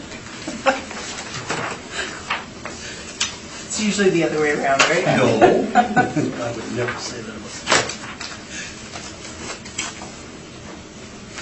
Mr. Dolinsky, please proceed whenever you are ready. Thank you, Madam Chair. File number 19-4081, roll number 1201293840. The address is 345 Osborne Street. We have another Red River Co-op. Zoning's M2. Land area 62,074 square feet. Leasable area 3,653 square feet. Recommendation is to confirm the assessed value. Turning to page 3, please. A couple pictures of the subject property. Overhead views. We can see it's on Osborne, close to Mulvey Ave East.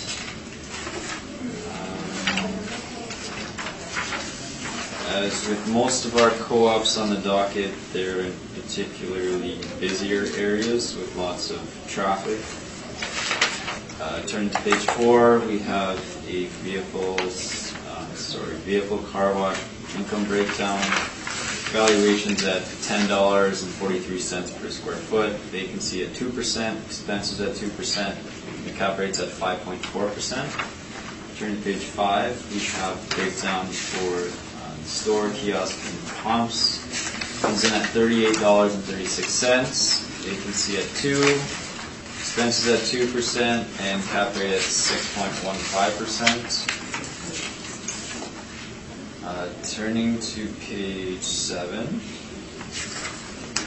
same comparables we've went over with the two previous properties.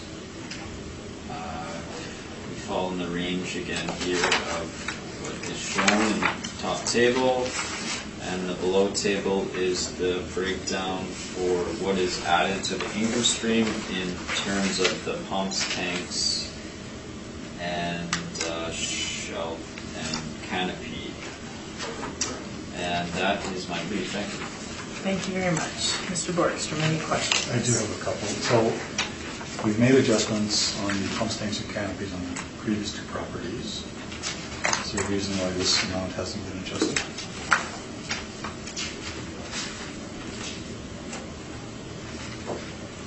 This one came through All right, so our system was refreshed by the time it made the brief.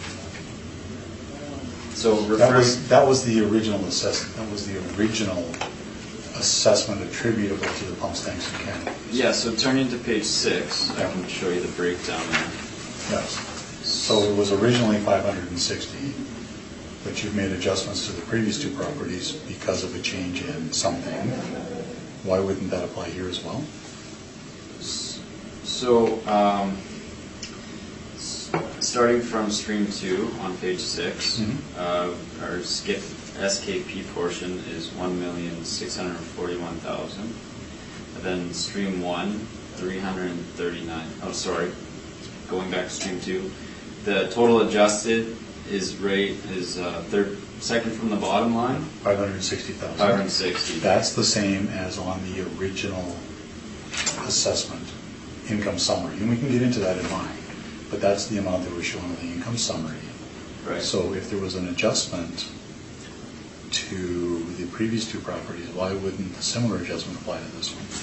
Well, turning to page 7, we can see in yellow the highlighted portions. Yeah. So 560 is added to the income stream. I understand that it's 560, but it seems to me, and I don't want to put words in your mouth, but it appears to me that the city is adjusting the depreciation applicable to the pumps, tanks, and canopies. That would be the reason for the adjustment, yes? Yes. And so, given, and presumably that's based on an age life difference. So if the age life was originally established on this property, arrived at a value of $560,000, if the age life table is adjusted, why then wouldn't there be a similar adjustment? Well, it was at 682,000. No, that's because we exclude the paving and concrete. You see there where it's not highlighted, that's excluded in every case. Okay, well, this is the correct valuation. We're not sure why there wouldn't be an adjustment then. We went over the numbers, it all adds up there. Fair enough. So I just want to take a look at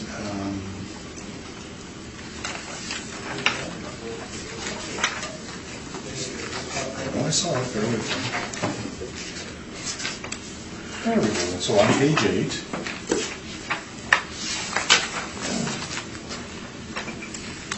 this is the income and expense questionnaire that was completed by the owner, yes?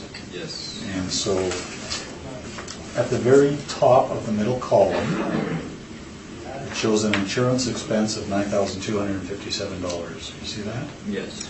And underneath that, towards the bottom of that column, you'll see a property tax expense of $39,960, right? Yes. So if we just consider the property taxes for a moment, we have a total building area here of 36,053 square feet, yes? Yes. So that, if you do the mathematics, and I invite you to do the calculation, but that works out to you'll agree with me that property taxes are not optional in terms of payment, right? Yeah, they gotta be. So whether it's occupied or not, they're gonna be paying that amount. Yes? It could be adjusted if it's vacant. But mathematically, that works out to $10.94 per square foot of building area, yes? Yes. So how does the model come up with the shortfall rate that it's come up with? Because every gas station operation that I've looked at has the same issue. I don't know the specifics of the model. Is that a shortfall rate that should be adjusted on these things? I don't agree necessarily with that. I'm not sure. In those circumstances, in the field where site-specific valuation is important, in those circumstances where shortfall or where the operating expenses of the property are much higher than the shortfall allowance given by the model, isn't it true that the city will very often adjust the shortfall rate to reflect that? It can be done. It's not always done.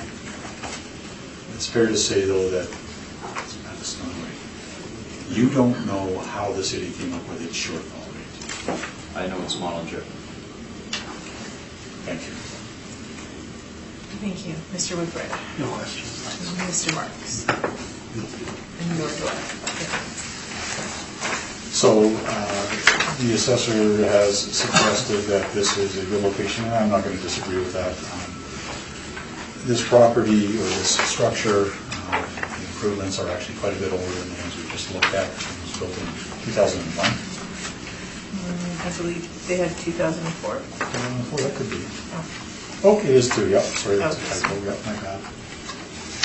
Quite right. Sorry if I So it is, interrupted. oh, please, thank you. And so it's more than a decade older than the other ones. So as I talked about earlier, so we can take a look at page 4. This is an overhead shot again.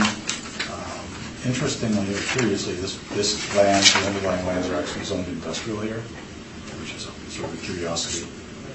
It is in close proximity to the tracks, and so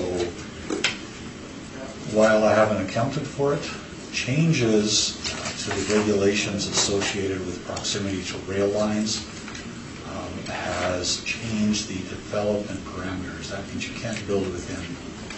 They've now pushed out the distances in which you can build on lands that are butting rail lines now.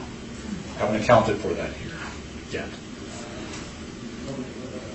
But I did want to bring it to your attention. So you can see there the convenience store and the two-tone car wash are attached. You can see there the little pad with the white covers, that's where the tank access is.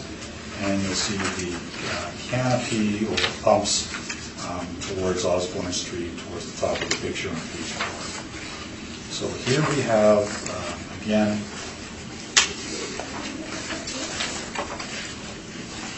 an 1,843 square foot car wash for which a rental rate of $10.43 is not in dispute. So we apply that in our income streams.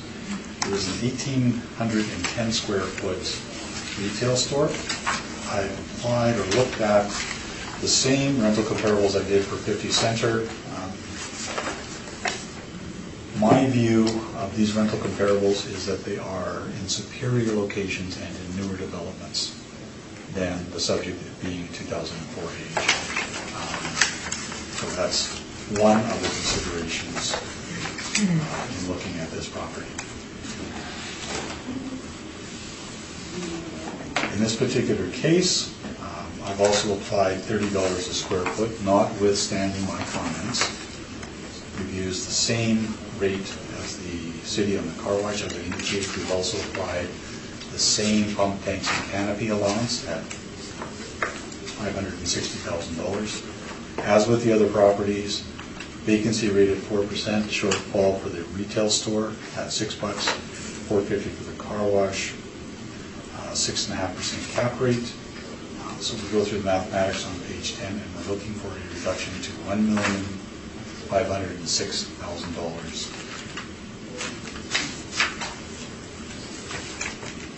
Thank you.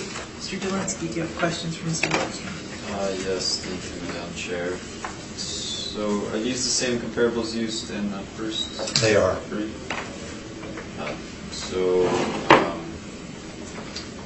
We didn't talk about the type of buildings these comparables are. So are they similar to what the gas station has? There's no in car terms wash. of layout? There's no car wash. There'll be retail operations. We're all familiar with Kenniston Common, with the Sterling Line development. If you've been in Waverly West, you'll be aware of some of the development down there. These are retail rents, and I've already suggested that I made the statement, in my opinion, these are in superior locations to the subject property. There aren't any built in 2000s retail development in this area, so that's what I looked at. Do any of them sell convenience store goods? Again, it doesn't matter what the business operation of the unit is, whether they sell hats or shoes, whether they sell mittens. It's not the business that's running in them. It's the rental rate that the market can charge and a tenant will accept for retail space. That's exactly the same as here. It doesn't matter what the business operation within the structure is. Would you say that someone that wants to run a gas station would pay a different rate than someone who wants to sell mittens and hats? If we're talking about the business value, well, is the question about the business value of the gas station operation or the rental rate of the convenience store? Rental rate of, would someone that wants to run a gas station pay the same rate as someone that wants to sell mittens or hats? For the convenience store, yeah, because the pumps, tanks, and canopies are already assessed and valued separately, as is the car wash. So what you have is the retail store. Okay, no further questions. Thank you. Okay, thank you. Mr. Whitbread? I'm hearing the presentation. Maybe you can just clarify a point for me.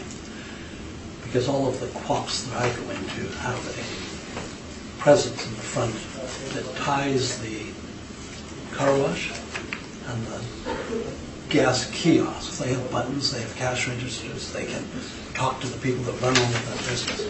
I'm hearing you trying to separate that completely. Can you just... Well, they are totally separate because the pumps, tanks, and canopies are valued separately, Yeah. as is the car wash. What we're talking about in terms of cash registers, no different than a grocery store, right? You've got cash registers at the front, you've got typically mezzanine office space. You walk into a Sobeys or any of the grocery stores, you have the mezzanine space that has an office in it. That's the business operation. There's no assessment on the cash registers, and the value, or sorry, the rental rate assigned to the building will be based on the rental rate achievable in the market for that type of structure. That's it. Thanks. Mr. Mark? Yeah, just one question. You're saying that these are all separate entities, but one can't be a standalone without the other. Sure they can. And in fact, you'll see that, let me give you an example. You brought up the example of gas stations that don't have the pumps anymore.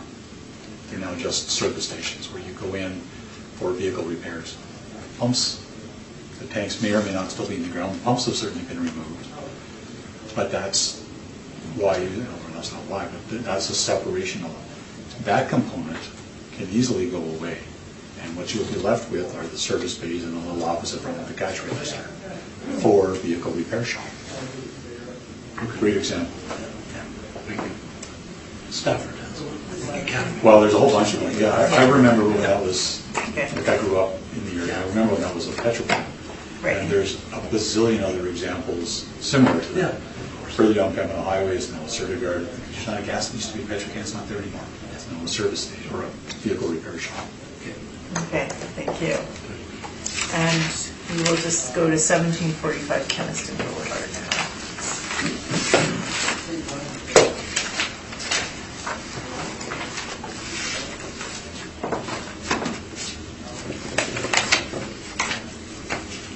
Whenever you're ready, Mr. Dillon. Thank you, Madam Chair.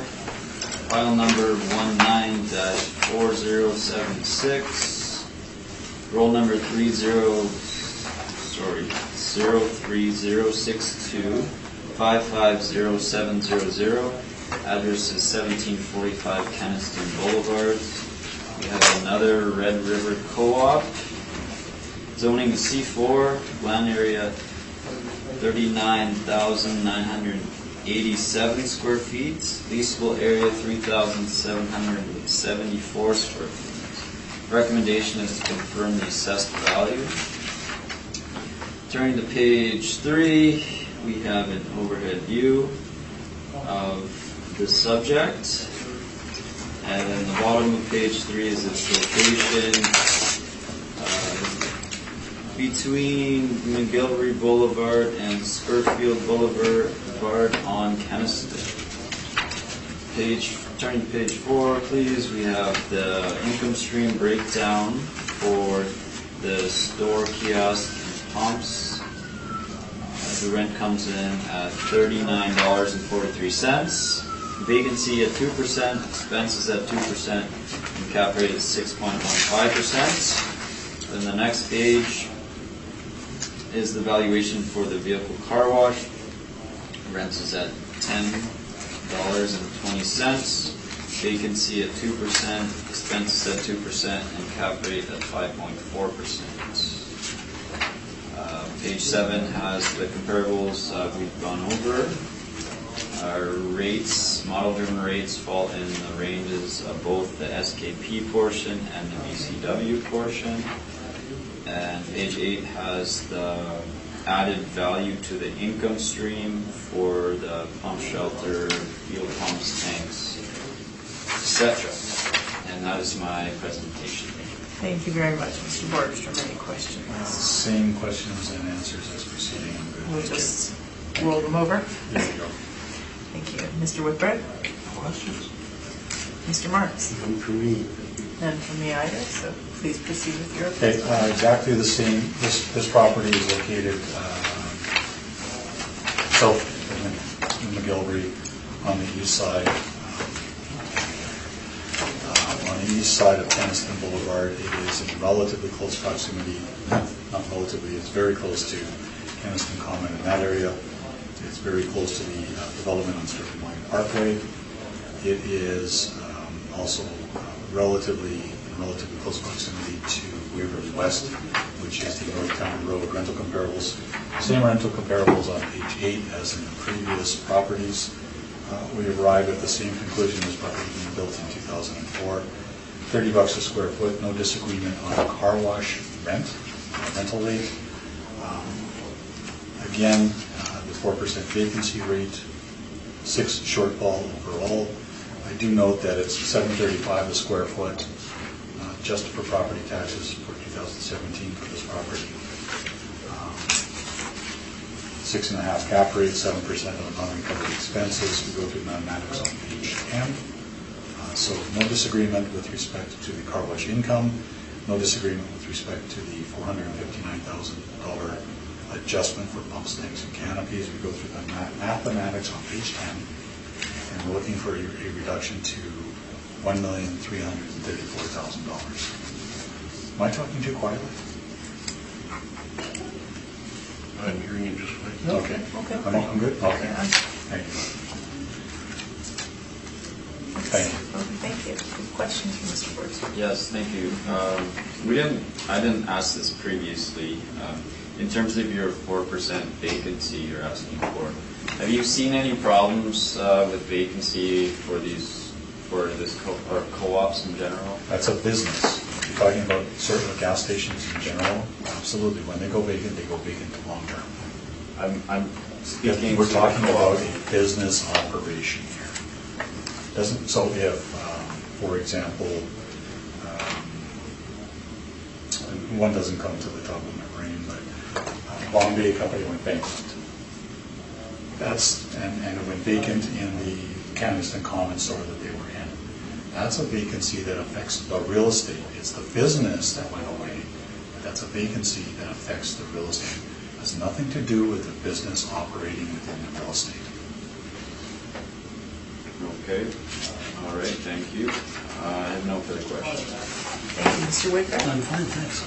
Mr. Marks? No. And I have no questions either. I think we will now take a recess and come back and. Oh, okay. Travel insurance. I will call this meeting back to order. The next matter on the docket is 686 Sterling Lion Parkway.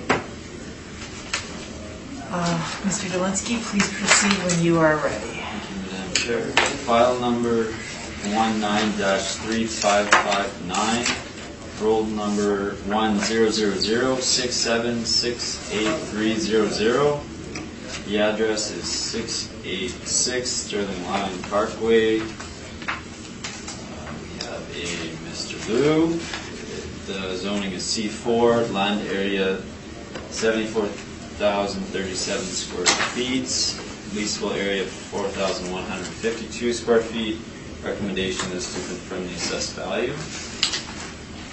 Turn to page 3, please. We have an overhead view of where the subject is located and the dimension, the plot plan, if you will, and the bottom of page 3 is the service garage. As you can see, it's Mr. Liu. Turning to page 4 is the income stream for this vehicle service garage.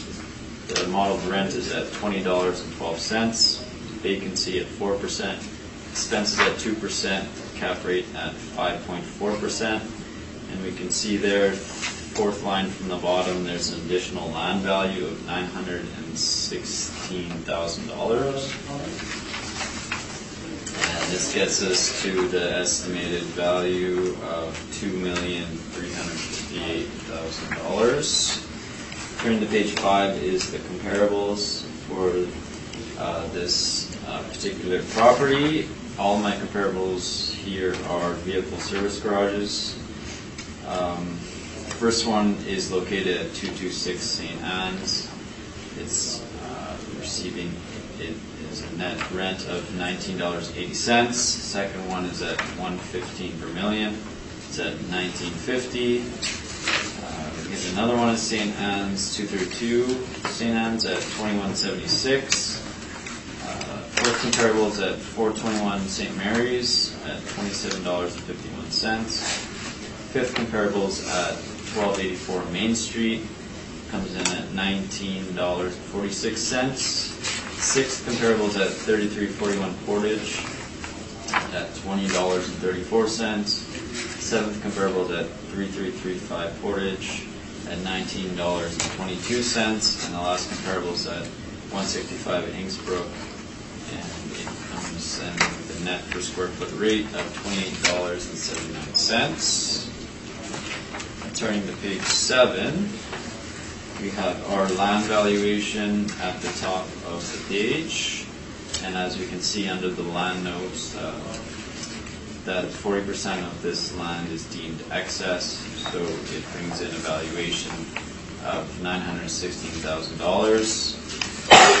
Our comparables for this excess land are found at the bottom of page 7 in this chart. I have 3 comparables. So first sale here, it was occurred at 485 Sterling Lion, very close to the subject. This sale occurred on the 23rd of July in 2015. The sale price per square foot is $28.72.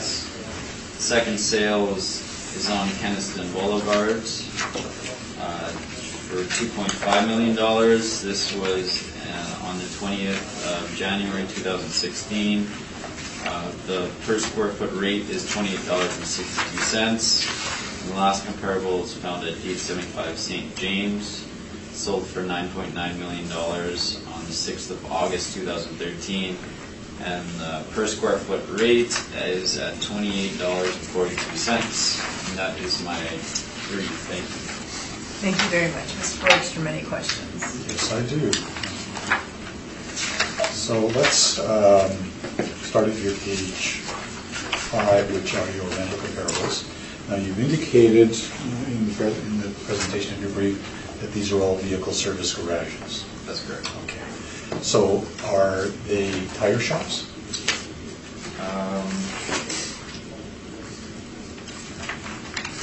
I have a couple tire shops, yes. Okay, so let's go through them one by one and determine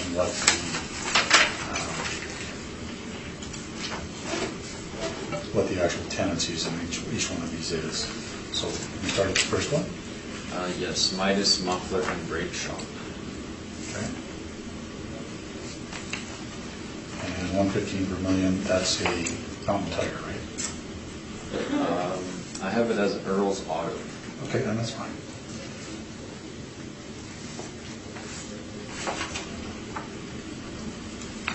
$232 St. Anne's. Westwood Auto.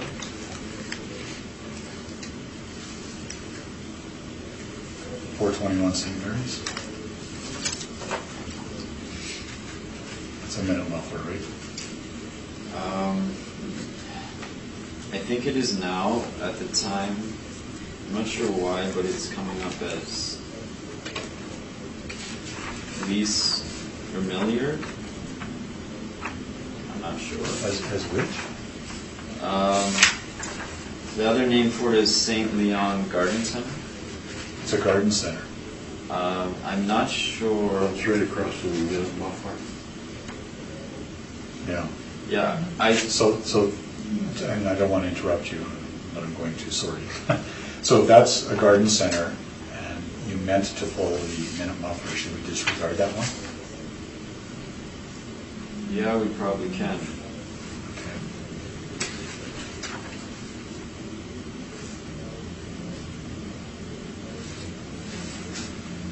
1284 Main, Manitoba Public Incorporated? MPIC. Yes. That's their claim center on Main Street, yes. Right. There's no basement under that building, correct? I'm not sure. Okay. 3341 Portage. That is Mr. Liu. You're showing a rental area here of 2960 square feet. Do you know if there's a basement under there? I do not know. Do you know if the, so let me just pause there. When the income and expense questionnaires are returned, typically the area that's entered will be what's shown on the rent roll, right? Typically. Okay. So 3335 Portage, Fountain Tire. and 165 Innsbruck. It's also Fountain Tire. Yeah. So of all of these, the only ones potentially with a basement is your number 6, right? All of the others will have hoists. Tire shops don't need pits. I can't confirm. I don't know which ones have. Okay. So in this particular property, if we turn back to your page 1, the apartment is showing a plan area of 1836 square feet, yes? Yes. And it also has a basement area of the same size, correct? Yes. So you've been into a Mr. Liu, and, oh, no, it's not this one. Have you been into a Mr. Liu? Yes, I have. And so the floors where the cars drive in are open to the basement, yes? Yes. So that's not a usable area in terms of it being other than for the business operation, right? Yeah, it would work for a vehicle service related business. There are no hoists in the subject property, correct? No, I don't believe so. And so in terms of a vehicle service garage, it would not be suitable? It depends on what kind of servicing you want. For example, a fountain tire. They don't have basements, you drive in, they lift up your car off the ground, work with the tires. No basements? They typically would store in mezzanines, I would say, tires. And I agree. So let's take a look at your page 13. And this is the tenant rent roll for the subject property, yes? Yes. So the one we're interested in is the second one from the bottom, correct? Yes. I want you to take a look. 1, 2, 3, 4, 5. So if we go to the first column, the side to the right of where it says rent roll number 1000 vertically. Okay. See? You see there where it says the leasable area? Yes. And what does that say?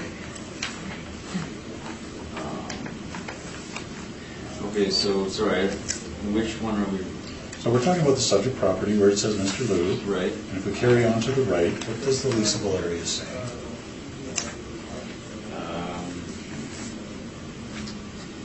1,883. Square feet? Yeah. So in terms of the lease rate applied to this property excludes the basement, correct? Yes. And so if this information came into the city, according to your testimony, the city would have inputted this rental amount using 1,883 square feet, right?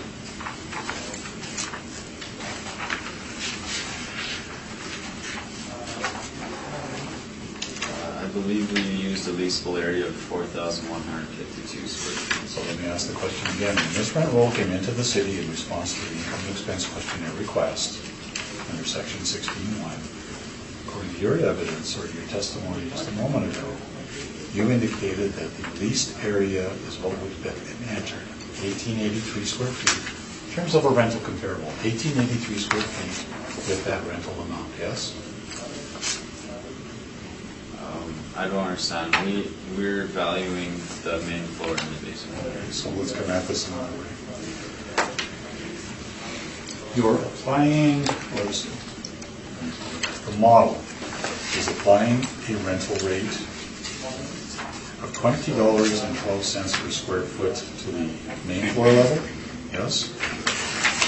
Yes, And $20.12 per square foot to the basement area, correct? that's correct. That's significantly higher than the property is actually leasing for, right?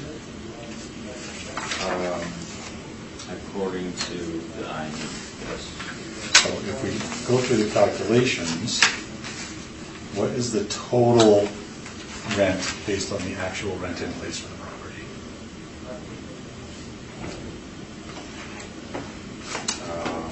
Maybe you can tell me you have that on you. If we look at, so as of the reference date,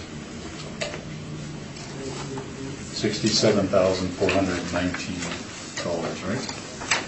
Total? And the city's applying $83,538. Yes. So would a basement rent for the same amount as the main floor area in a vehicle service garage? We're blending everything together, so So- we're just using, So if you're blending it together, does the model break out the rates that are, typically the model will show the differential rates that are applied to each area. Is that the case here, or is it just one rate?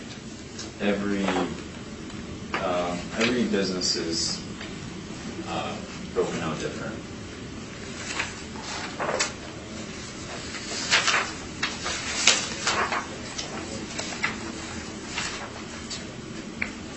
Those are my questions, thank you.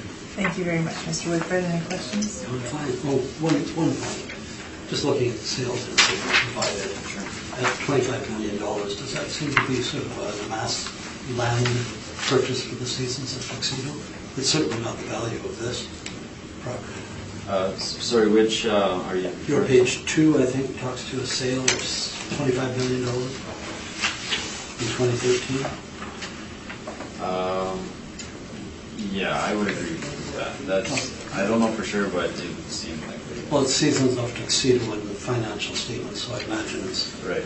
you're nodding, so I'm sure you'll answer that. Yeah. Okay. I can answer it if you'd like, but yes. It was for the total package, which has been subdivided into many roll numbers now. And you can see that even to a smaller extent in the assessors, page 3. Yeah, okay, that makes sense. Thank you. No further questions? Mr. Marks? Nothing for me, thank you. Nor do I have any questions, so please proceed Thank you. with So your presentation. I'm going to start by telling you that we disagree with the city with respect to the leasable area, whether we want to use the 4,100 and change or the 1,883 submitted by the owner on the rent roll. The dollar amount doesn't change, but we're using the lower amount, which means that we are now applying a lower shortfall amount. So it's, I'm not going to say it's to the detriment of the client, I just think it's the appropriate thing to do. I'm going to also tell you that the department, if we look at our page 3, the department has applied an excess land value, and in this case, I agree, it's excess land. We are not disputing the allocation of the, I think it's $916,000. We don't disagree with that. I think development has started on the site, but it's going to be corrected. So it's clear from this configuration and from having worked the adjacent properties as well, north and south of Sterling Line, that the development is incremental, that they'll build a building to fill it up, to build something else. And that's been ongoing over time. So eventually this will be built up or built out. And so I agree with the city's allocation for the adjustment for the lands. We do show And again, on our page 15, I have redacted the non-applicable information. The owner reports the leasable area as 1883 square feet. That's the figure that we've applied in our analysis. But I'm also going to tell you that as with the Shell station that we talked about earlier, I think right out of the box on this docket, there's a step up coming on this property very closely after the reference here. And for exactly the same reasons, I've applied the higher rent. It's what would have been known by a purchaser. It's what would have been expected. This is a stable tenant. They're not expected to vacate, and it's a step up of a long-term lease. That's the rent that I've applied. I do go through the calculations on our page 7. Works out to $36.80 per square foot on 1,883 square feet. If you want to include an allocation for some of the basement area, it would drop it down. Ultimately, it's still $69,294.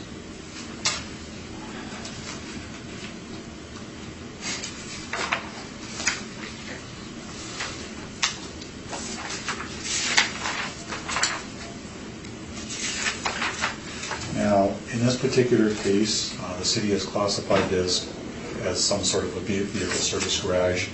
So we are in agreement with a 4% vacancy rate.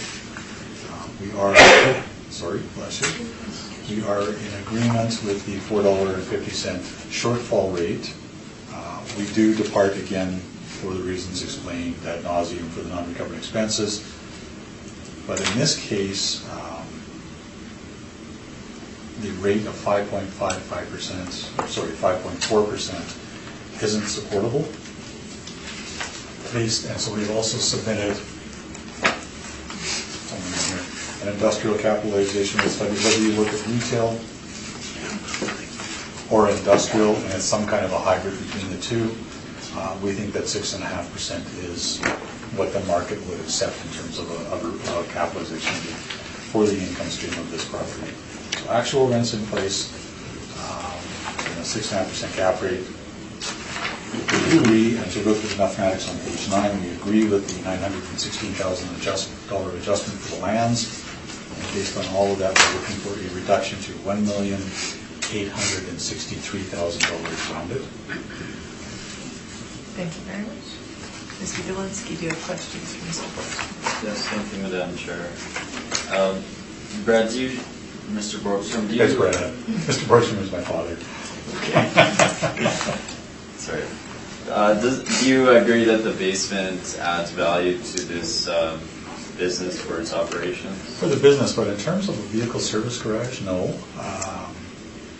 Fountain tires don't have basements, right? You drive in, they have hoists. Where there is storage, they will either store it off-site or they'll, as you said, in mezzanines. It's difficult to get the tires up and down.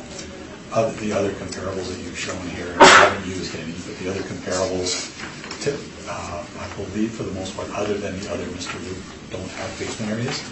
It's peculiar to their business that the oil change shops, including the Great Canadian Oil Change, all have pits under them. The basement areas will vary from place to place, but that also means you have less utility on the main floor because you've got the open area, the open pit area above it. So overall, we think that the actual rent in place should be applied. Okay, so would this business be able to run without the basement? Again, we're talking about a business operation. If we're talking in general terms about a vehicle service garage, this isn't suitable for your rental comparables, for example, Fountain Tire, the garages. All of those properties have hoists. Oil change, the Mr. Lubes, the Super Lubes, the Great Canadian Oil Changes are all very specifically designed to have the vehicles drive in, have a pit underneath in which to drain the oil and service the vehicle from underneath. Okay. It's a business model that's very different from vehicle service garages. Thank you. I have no further questions. Thank you. Mr. Woodbury? No questions. Mr. Marks? Nor do I. Okay, thank you.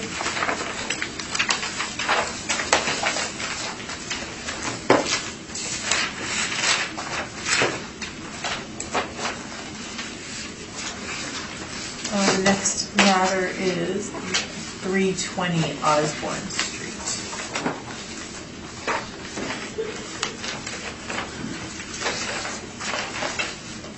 Mr. Dolinsky, please proceed when you are ready. Thank you, Madam Chair. File number 19-2795, roll number 1202136100. The address is 320 Osborne Street. We have a standalone car wash, zoning M1, land area is 20,250 square feet. Leasable area 8,694 square feet. Our recommendation is to confirm the assessed value. Turning to page 3, we have an overhead view of where the subject is located, corner of Mulvey Ave and Osborne Street. And then the bottom of page 3 is a exterior view of what the car wash looks like. The entrances and exits. And then turning to page 4, please, is the subject property income stream breakdown. The modeled rent is at $9.01, vacancy at 2%, expenses at 2%, and the cap rate is at 6.4%. And then turning to page 6, have the same comparables used for the other car washes that were on previously on the docket. As you can see on the far right column, we have net rents rates of $10.50, $7.72, and $14.51. And that is my presentation. Thank you. Thank you. Mr. Boardroom, any questions? I do. If we take a look at your page 6,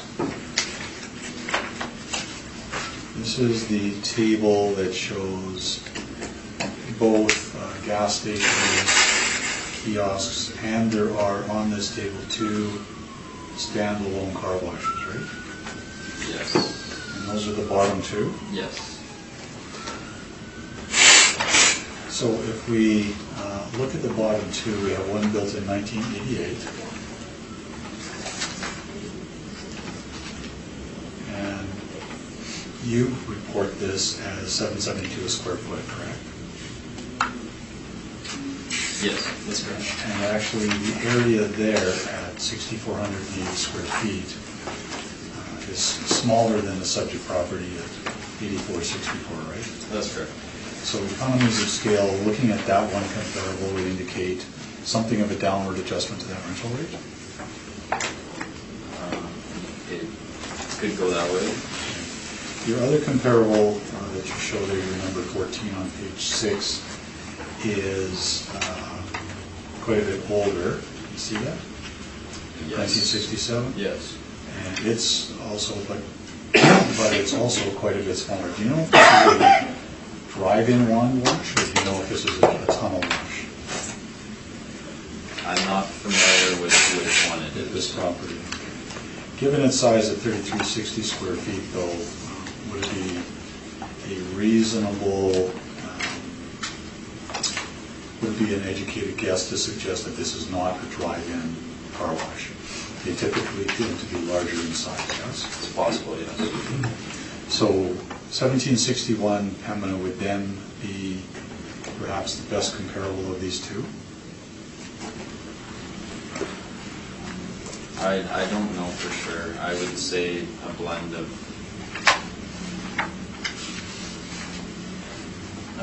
both of them would be pretty accurate evaluation.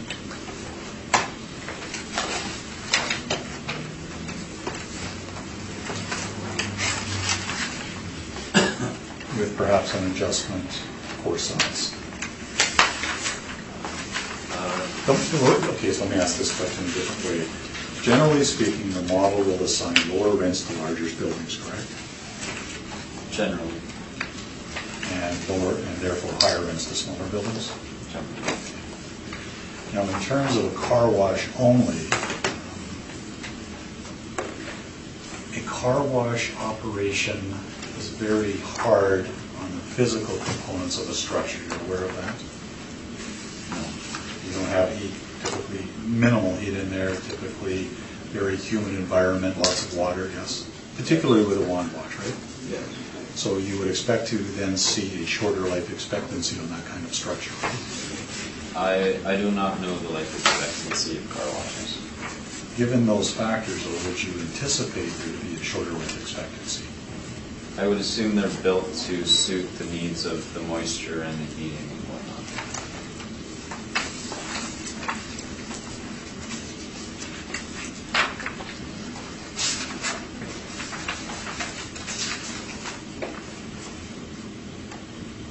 Now, the subject property is located on Osborne Street, correct? That's correct. And it's just south of the underpass, correct? Where now the transit structure is located, right? The rapid transit structure. Right. Yeah. So access and egress in this location doesn't have traffic control lights, correct? There's no lights there. Yeah. And so access and egress to this location might be significantly more difficult than in other locations. From my experience on this part of Osborne, I don't think there's too much access issues. It seems to be all right. Okay. Thank you. Those are my questions. Thank you, Mr. Woodford. No questions? Mr. Marks? No. I have no questions, so please proceed. So we took a look at this. Again, it's a car wash. It's a wand wash. You drive in 14-foot. These buildings have a reduced life expectancy. The construction is nothing special on any drive-in car wash. They just have a shorter life expectancy. Bless you. So I took a look at actually car washes. We had one rental comparable, and I need to revise the information on here. In subsequent work, I looked in much more detail at this property. It's actually, we show it on page 7, it's actually part of the roll number of 66 Mandalay Drive, which is a neighborhood shopping center. On that site is a standalone drive-in one car wash with a small, there's also a Tempo gas bar on there, and inside the car wash building is the Tempo office where they take payments. So there's a fairly significant building. That building was actually built in 2009. And I don't have it attached here, but I'm here on my oath, and that's what I'm telling you. The lease rate actually is also not 462 a square foot. It was a step up, and I believe it we calculated out to about 562 a square foot. So the actual rent in place closer to the reference date is higher than what I've stated here. In any event, I've applied a rate of $650 a square foot, given the subject property's location and its size. There is no disagreement with respect to vacancy or shortfall. We do disagree, again, on non-recoverable expenses. In terms of the cap rate, given the diminished life expectancy for car wash structures, we think that 7% is better, and we can look at both the retail and the industrial. It's closer to an industrial use than retail. But 7% is what we think should be the rate. So we'll do the mathematics on page 9, and we're looking for a reduction to $809,000.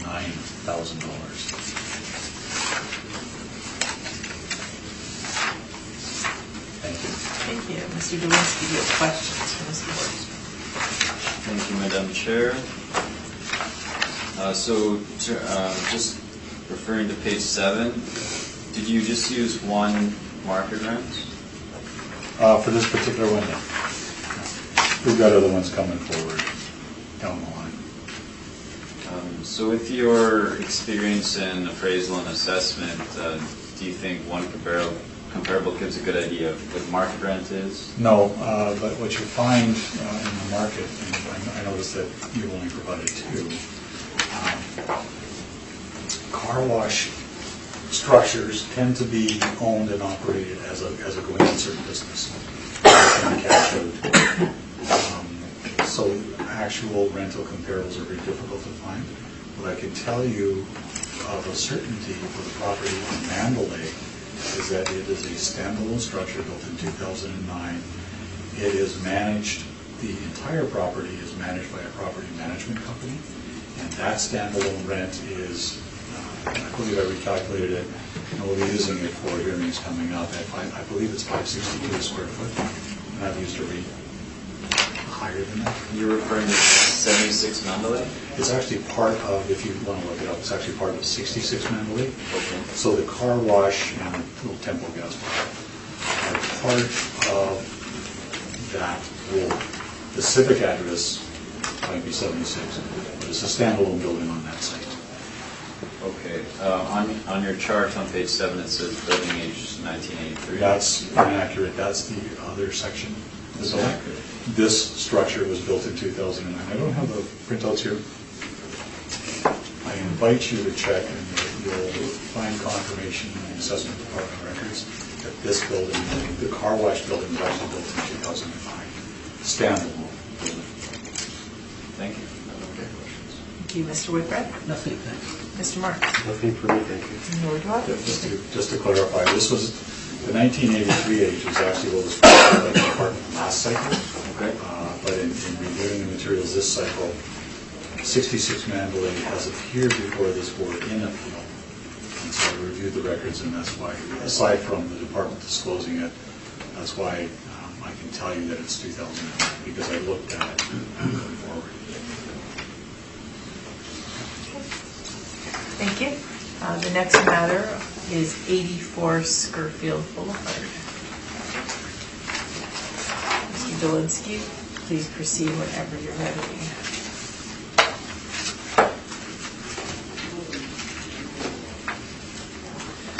Thank you, Madam Chair. File number 19-2708, roll number 03065160200. The address is 84 Skirfield Boulevard. And we have a void auto body. The zoning, the year built is 1988. Zoning is M2. Land area of 44,846 square feet. Leasable area of 15,906 square feet. Turning to page 3, please. A couple pictures of the subject. Top picture shows the location at the corner of Skirfield Boulevard and Dovercourt Drive. And the bottom is an exterior view of the property. Turning to page 4, the income stream breakdown. The modeled rent comes in at $12.83, vacancy at 4%, expenses at 2%, cap rate at 6.55%. This gets us to the estimated value of $2,887,000. Page 6 have comparables of vehicle service garages found throughout the city. 41 comparables there. The average is $13.93. And that is my presentation. Thank you, Mr. Borchman. Any questions? So, if we look at your page 6, I appreciate that you've indicated that they're all vehicle service garages. But as I'm looking through the list, can you identify any that are body shops? For example, I know number 2 is a Cal Tire and Family, right? Yes, that's correct. And 1429 Henderson, that's a Midas, if I recall correctly.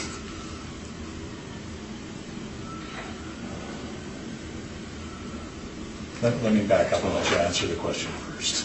Yeah, okay, so in terms of the auto body question, we have Southside Auto Body at comparable number 5. Thank you. We have Boyd Auto Body at comparable 7.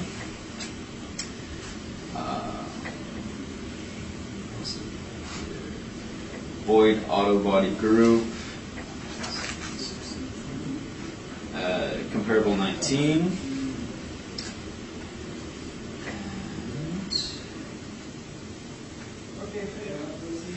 Boyd Auto Body Group again, third from the bottom at 3570 Portage, so I do have quite a few auto bodies. So you'll agree with me that the Boyd Auto Body on Pembina Highway, the Southside Auto Body on Pembina Highway, Boyd Auto Body on Portage Avenue are located in high traffic, high exposure, almost retail locations? Yeah, similar to the subject, I would say. So the subject property, are you familiar with this area? Yeah, I've been Skirtfield area. Okay.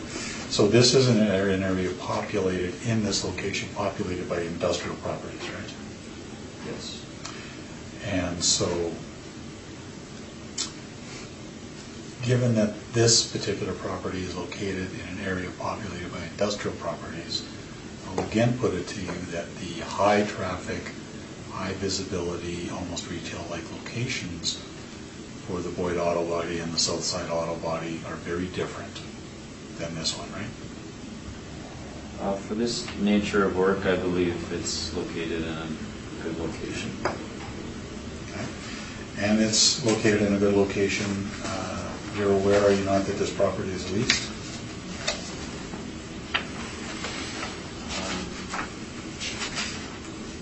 Sorry, what's the question? Is the property leased?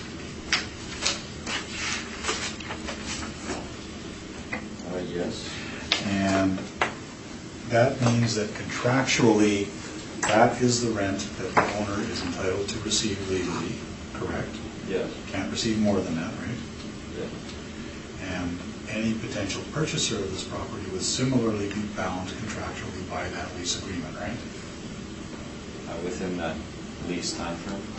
Do you know when this lease expires? The January 31st, 2019. And so, did you have the opportunity to look at other income and expense questionnaires for this property? I probably did. I can't remember for sure. Fair enough. And so when we take a look at the property on your page 3, from the exterior of the property, this looks very different than an ordinary vehicle service garage, right? It would be, I don't know what you mean by normal service garage, but it falls under the criteria of a service garage.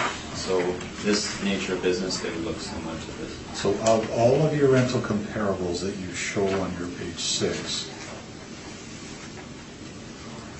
there are only 4 that reach something in excess of 10,000 square feet, correct? Excess of 10,000.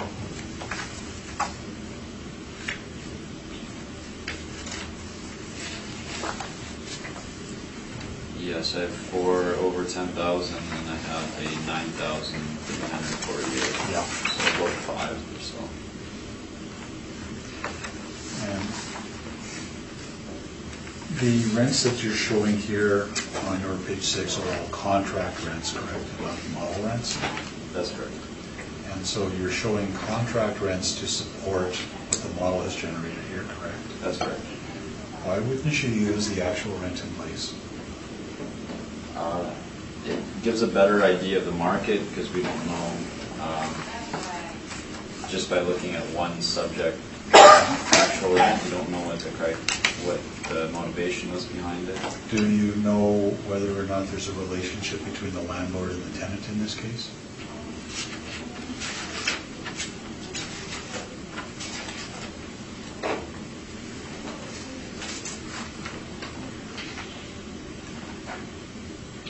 I don't know the relationship. Okay. Those are my questions, thank you. Thank you very much. Mr. Woodruff? Nothing. Mr. Marks? No. Nothing for me, so Mr. Boardroom, please proceed with the presentation. Thank you. I have more or less presented my case on the questioning. So what I will tell you is that the property is leased, that the property, this particular lease commenced 2008. That the rental rate stepped up in, I believe, 2015 or 16. We show the details of that on page 7. This is a 15,906 square foot auto body shop. I've actually been here getting a vehicle repaired. The net contract rent, the rent that the landlord is legally entitled to collect, it was freely negotiated in the open market between a willing landlord and a willing tenant, is $9.55 a square foot. If you look in the dictionary of real estate appraisal, and I've been looking at the third edition, the definition of market rent very similarly echoes the definition of market value. Willing landlord, willing tenant, each acting knowledgeably and in their own best interest, freely negotiated, each acting without undue influence or stimulus. That's exactly the case that happened here. So here you have a lease that is in fact, under all of that definition, a market rent. The assessor has suggested that his market rents should support a rent different than what is actually in place here. We differ in that regard, and I appreciate that he's coming in here and he's being told to defend the model, but $9.55 is the escalated rent. That's the rent that we've applied. There's no disagreement with respect to vacancy or shortfall. There is again the disagreement on non-recovered expenses, and 6.55% for, when you look at the pictures, and I'm going to show you on page 11, following on page 12. When you look at page 12 of our brief, this is for any other use, an industrial type of property. We happen to have in here the paint booths and the drying booths. Those are equipment belonging to Boyd Auto Body. But when you look at the exterior of the building, this is an industrial property in an industrial area. So $9.55 is ample rent, certainly for industrial properties of this vintage. And of this vintage, according to our industrial capitalization rate study separately filed here with you, we think that 7% cap rate is the right number. And so based on all of that, we're looking for a reduction to $1,897,000.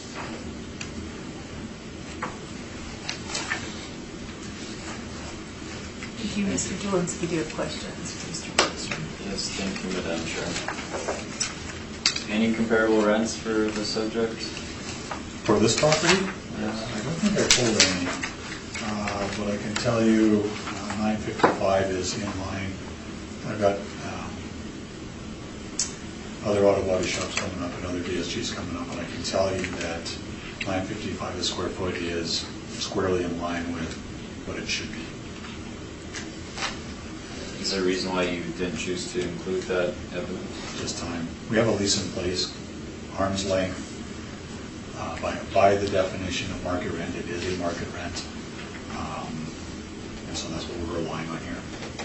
So to get market value, would you like just one rent in place would give you what the market value would be?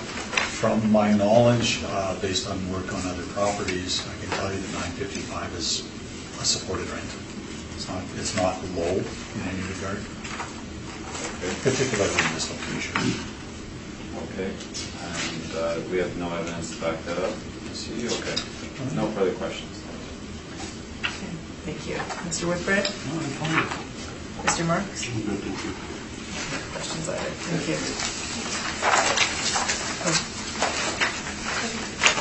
Oh, sure. Okay, we're going to take a break. The next matter on the docket is 1118 Chevrier Boulevard. Mr. Delinsky, please proceed when you are ready. Thank you, Madam Chair. File number 19-4026, roll number 03065957000. The address is 111 Chevrolet Boulevard. We have a vehicle service-related building. Zoning is M2. Land area of 5,332 square feet. Leasable area 2,976 square feet. Recommendation is to confirm the assessed value. Turning to page 3, we have an overhead view of the subject property. At the bottom of page 3 is its location. Turning to page 4, the income stream breakdown. We have rents per square foot, model driven at $11.98, vacancy at 4%, expenses at 2%, and the cap rate's at 5.55%. Turning to page 6 are a very big selection of VSG rents found in the city. Same chart used in the previous brief. We can see here the average is $13.93. And turning to page 9 is the tenant verification form.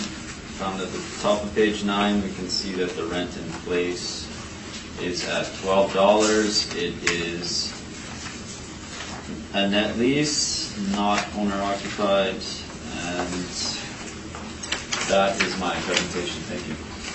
Thank you very much. I'm going to pick up where you just left off. So if we take a look at your page 8, you've indicated that this is a net lease, but I want you to take a look at the column headed insurance. What does that say?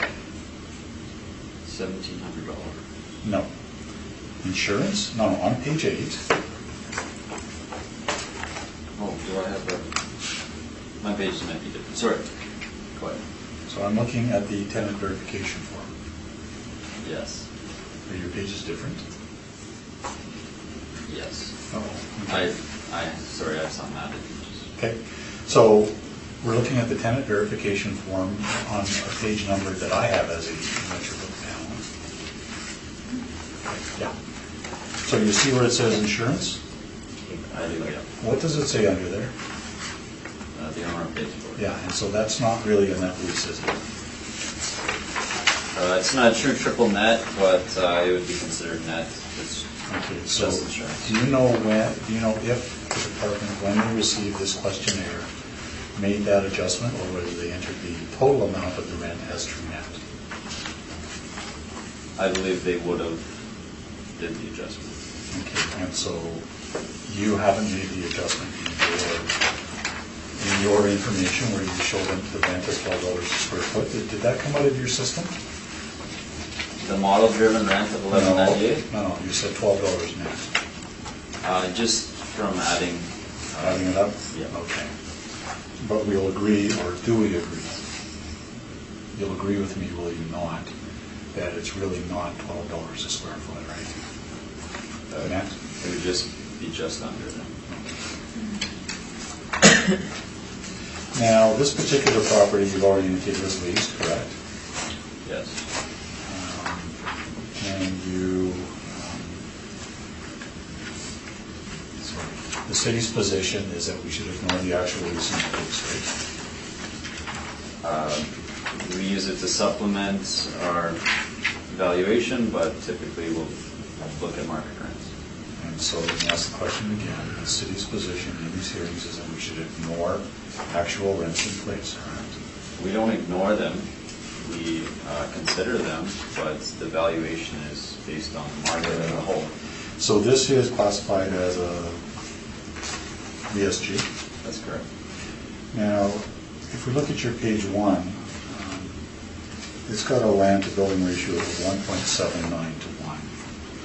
In terms of vehicle service garage use, where do you park the cars?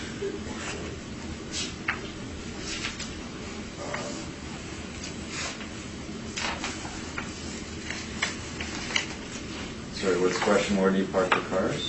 You've got a very low land to building ratio, right? Yes. That means on your site that you're leasing, you have essentially almost no space for which to park. In this particular case, it's marine boats with trailers. There's no place to park them on the site, right? Very limited space. It's limited.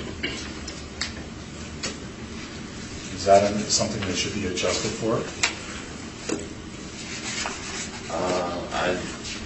I'm not sure. I guess every property's... Would it be fair to say that the model does not adjust for land building ratios? I do not know. Don't know.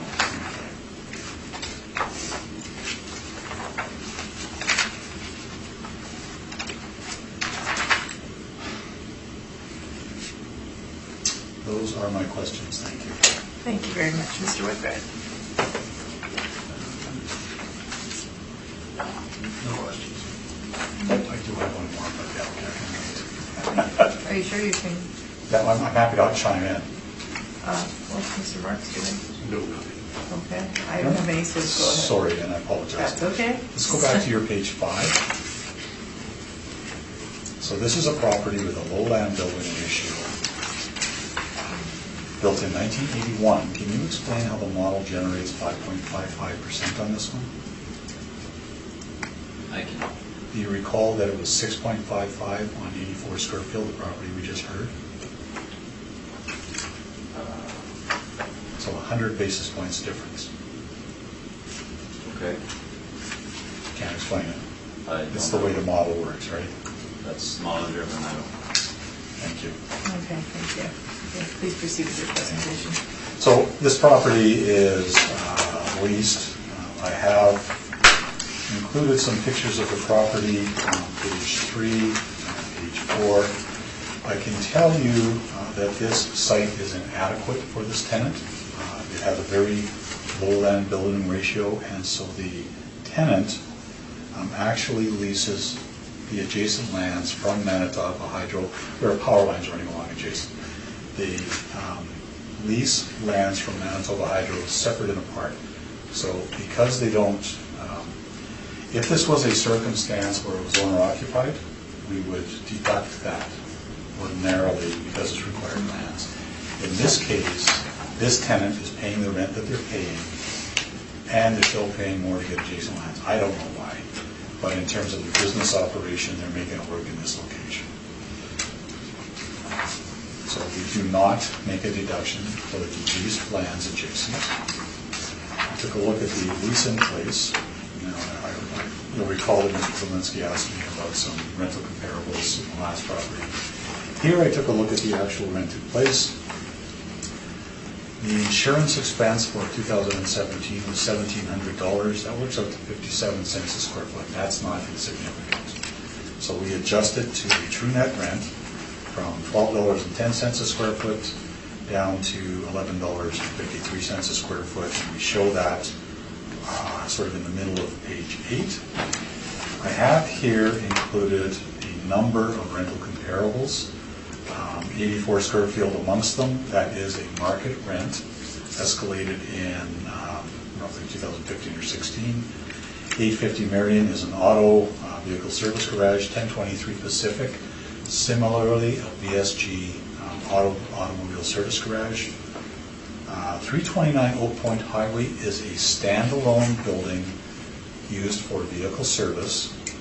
It's a garage. That's a semi-gross lease where the landlord pays for the property taxes. So that's the net at $508 a square foot for an older building. 45 Lewison Crescent, built in 1999, is also a standalone building at $6.80 a square foot. The property number 11 is at 700 Moray. That's an auto body shop. An auto body shop built in 1976, 11,900 square feet in size at $650 a square foot. You'll recall that I'm looking for, I think it was $850, $955 on Squarefield. Well supported. 120 King Edward is a Boyd auto body shop. It's right where the diverge there. March of 18, a renewal of a previous lease at $8.50 a square foot, with a subsequent step up the following year at $8.50 a square foot. So all of these rents, I suggest, support a rental rate if we're using market rent much lower than the actual lease in place. But consistently, we will come in here and make the suggestion that it was a freely negotiated lease, arm's length, willing tenant, willing landlord, that's market rent. So we're using the actual rent in place here. $11.53 a square foot, and you'll see that at the bottom of the page. On page 8. On page 9, 5.55%. When you look at this building and the pictures of this building from the outside, 5.55% is not a supportable capitalization rate with the low band building ratio. If this tenant vacated, it would be my suggestion that it would be very difficult to re-lease this building to another tenant. So based on all of that, and including our industrial cap rate study, we're suggesting that 7.25% is more appropriate in this case. That's a bump from the previous 7% that we suggested on Squarefield because of the low land building ratio. So based on the actual lease in place and the rest of it, we're looking for exclusion to $415,000. We included the supporting documentation at the rear of our brief, and other than that, that's the information we wanted to cover. Thank you very much. Mr. Dillon, do you have questions for Mr. Borges? I do not have any questions. Okay, Mr. Whitbread. Nothing. Mr. Marks? Nothing from me. Nor do I. Okay.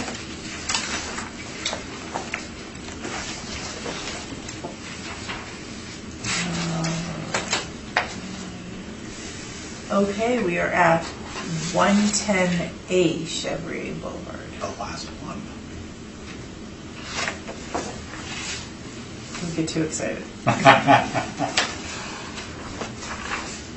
Mr. Dolinsky, when you're ready.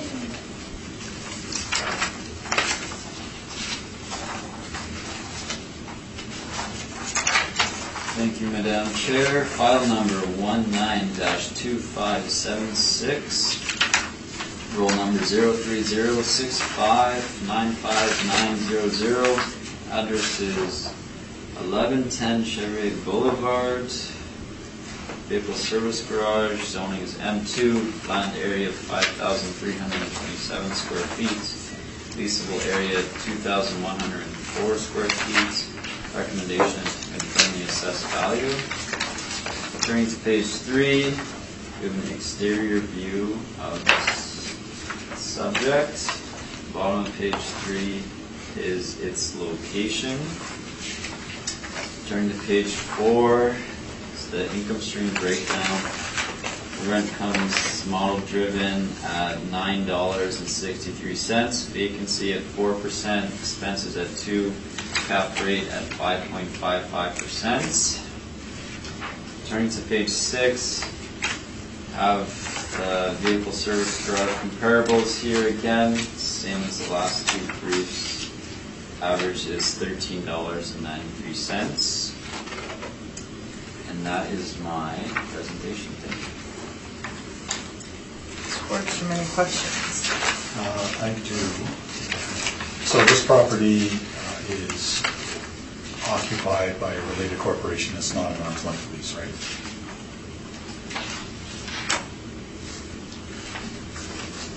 If you look at page 7, it says owner occupied.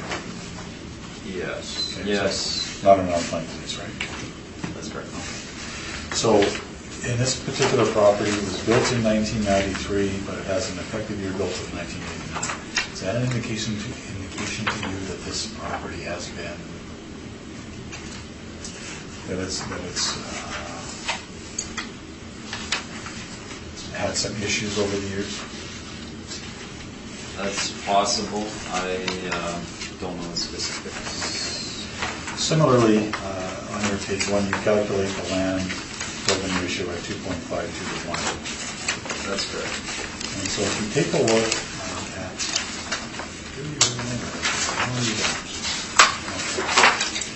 so in terms of the vehicle service garage, and that's what's done in here, right? It's a vehicle service garage. It's a repair shop, it's not a paint shop, it's not a muffler shop. I believe so. Okay. I don't know. And so a land to building ratio of 2.52 to 1 would be deficient in terms of that kind of occupancy, correct? I'm not sure what is needed for this type of business.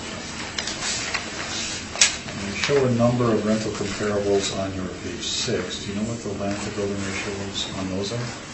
I do not. So here we have a vehicle service garage without high traffic, high visibility exposure. While it's a collector street, it is not a Pembina Highway location, it's not a Henderson Highway location. It has a small land to building ratio. Is 5.55% an appropriate capitalization rate for this?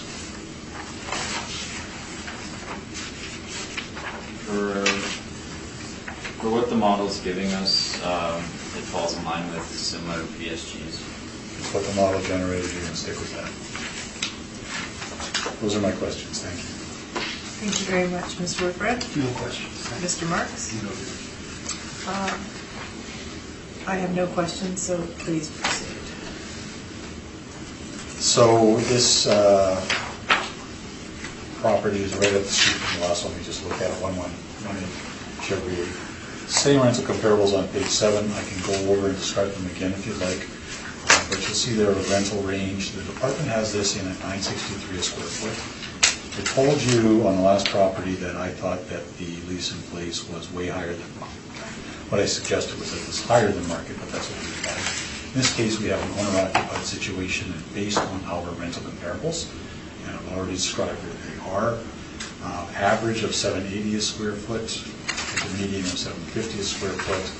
I've selected $8.50 per square foot as an appropriate market rent based on those rental comparables. We have in our table one outlier for a much newer property at 180 Wilson. Other than that, they're all going to support something in the range of $8.50 a square foot. That's why I chose that rent. No disagreement with respect to vacancy shortfall. Again, the 7% non-recovered expenses. And again, 5.55% isn't supportable. Looking at the market evidence, it's more akin to an industrial property than anything. Based on our study, we're looking for 7.25%, which is, I believe, consistent with the previous property we dealt with. Based on all of that, we're looking for a reduction down to $250,000, which works out to, just really quickly,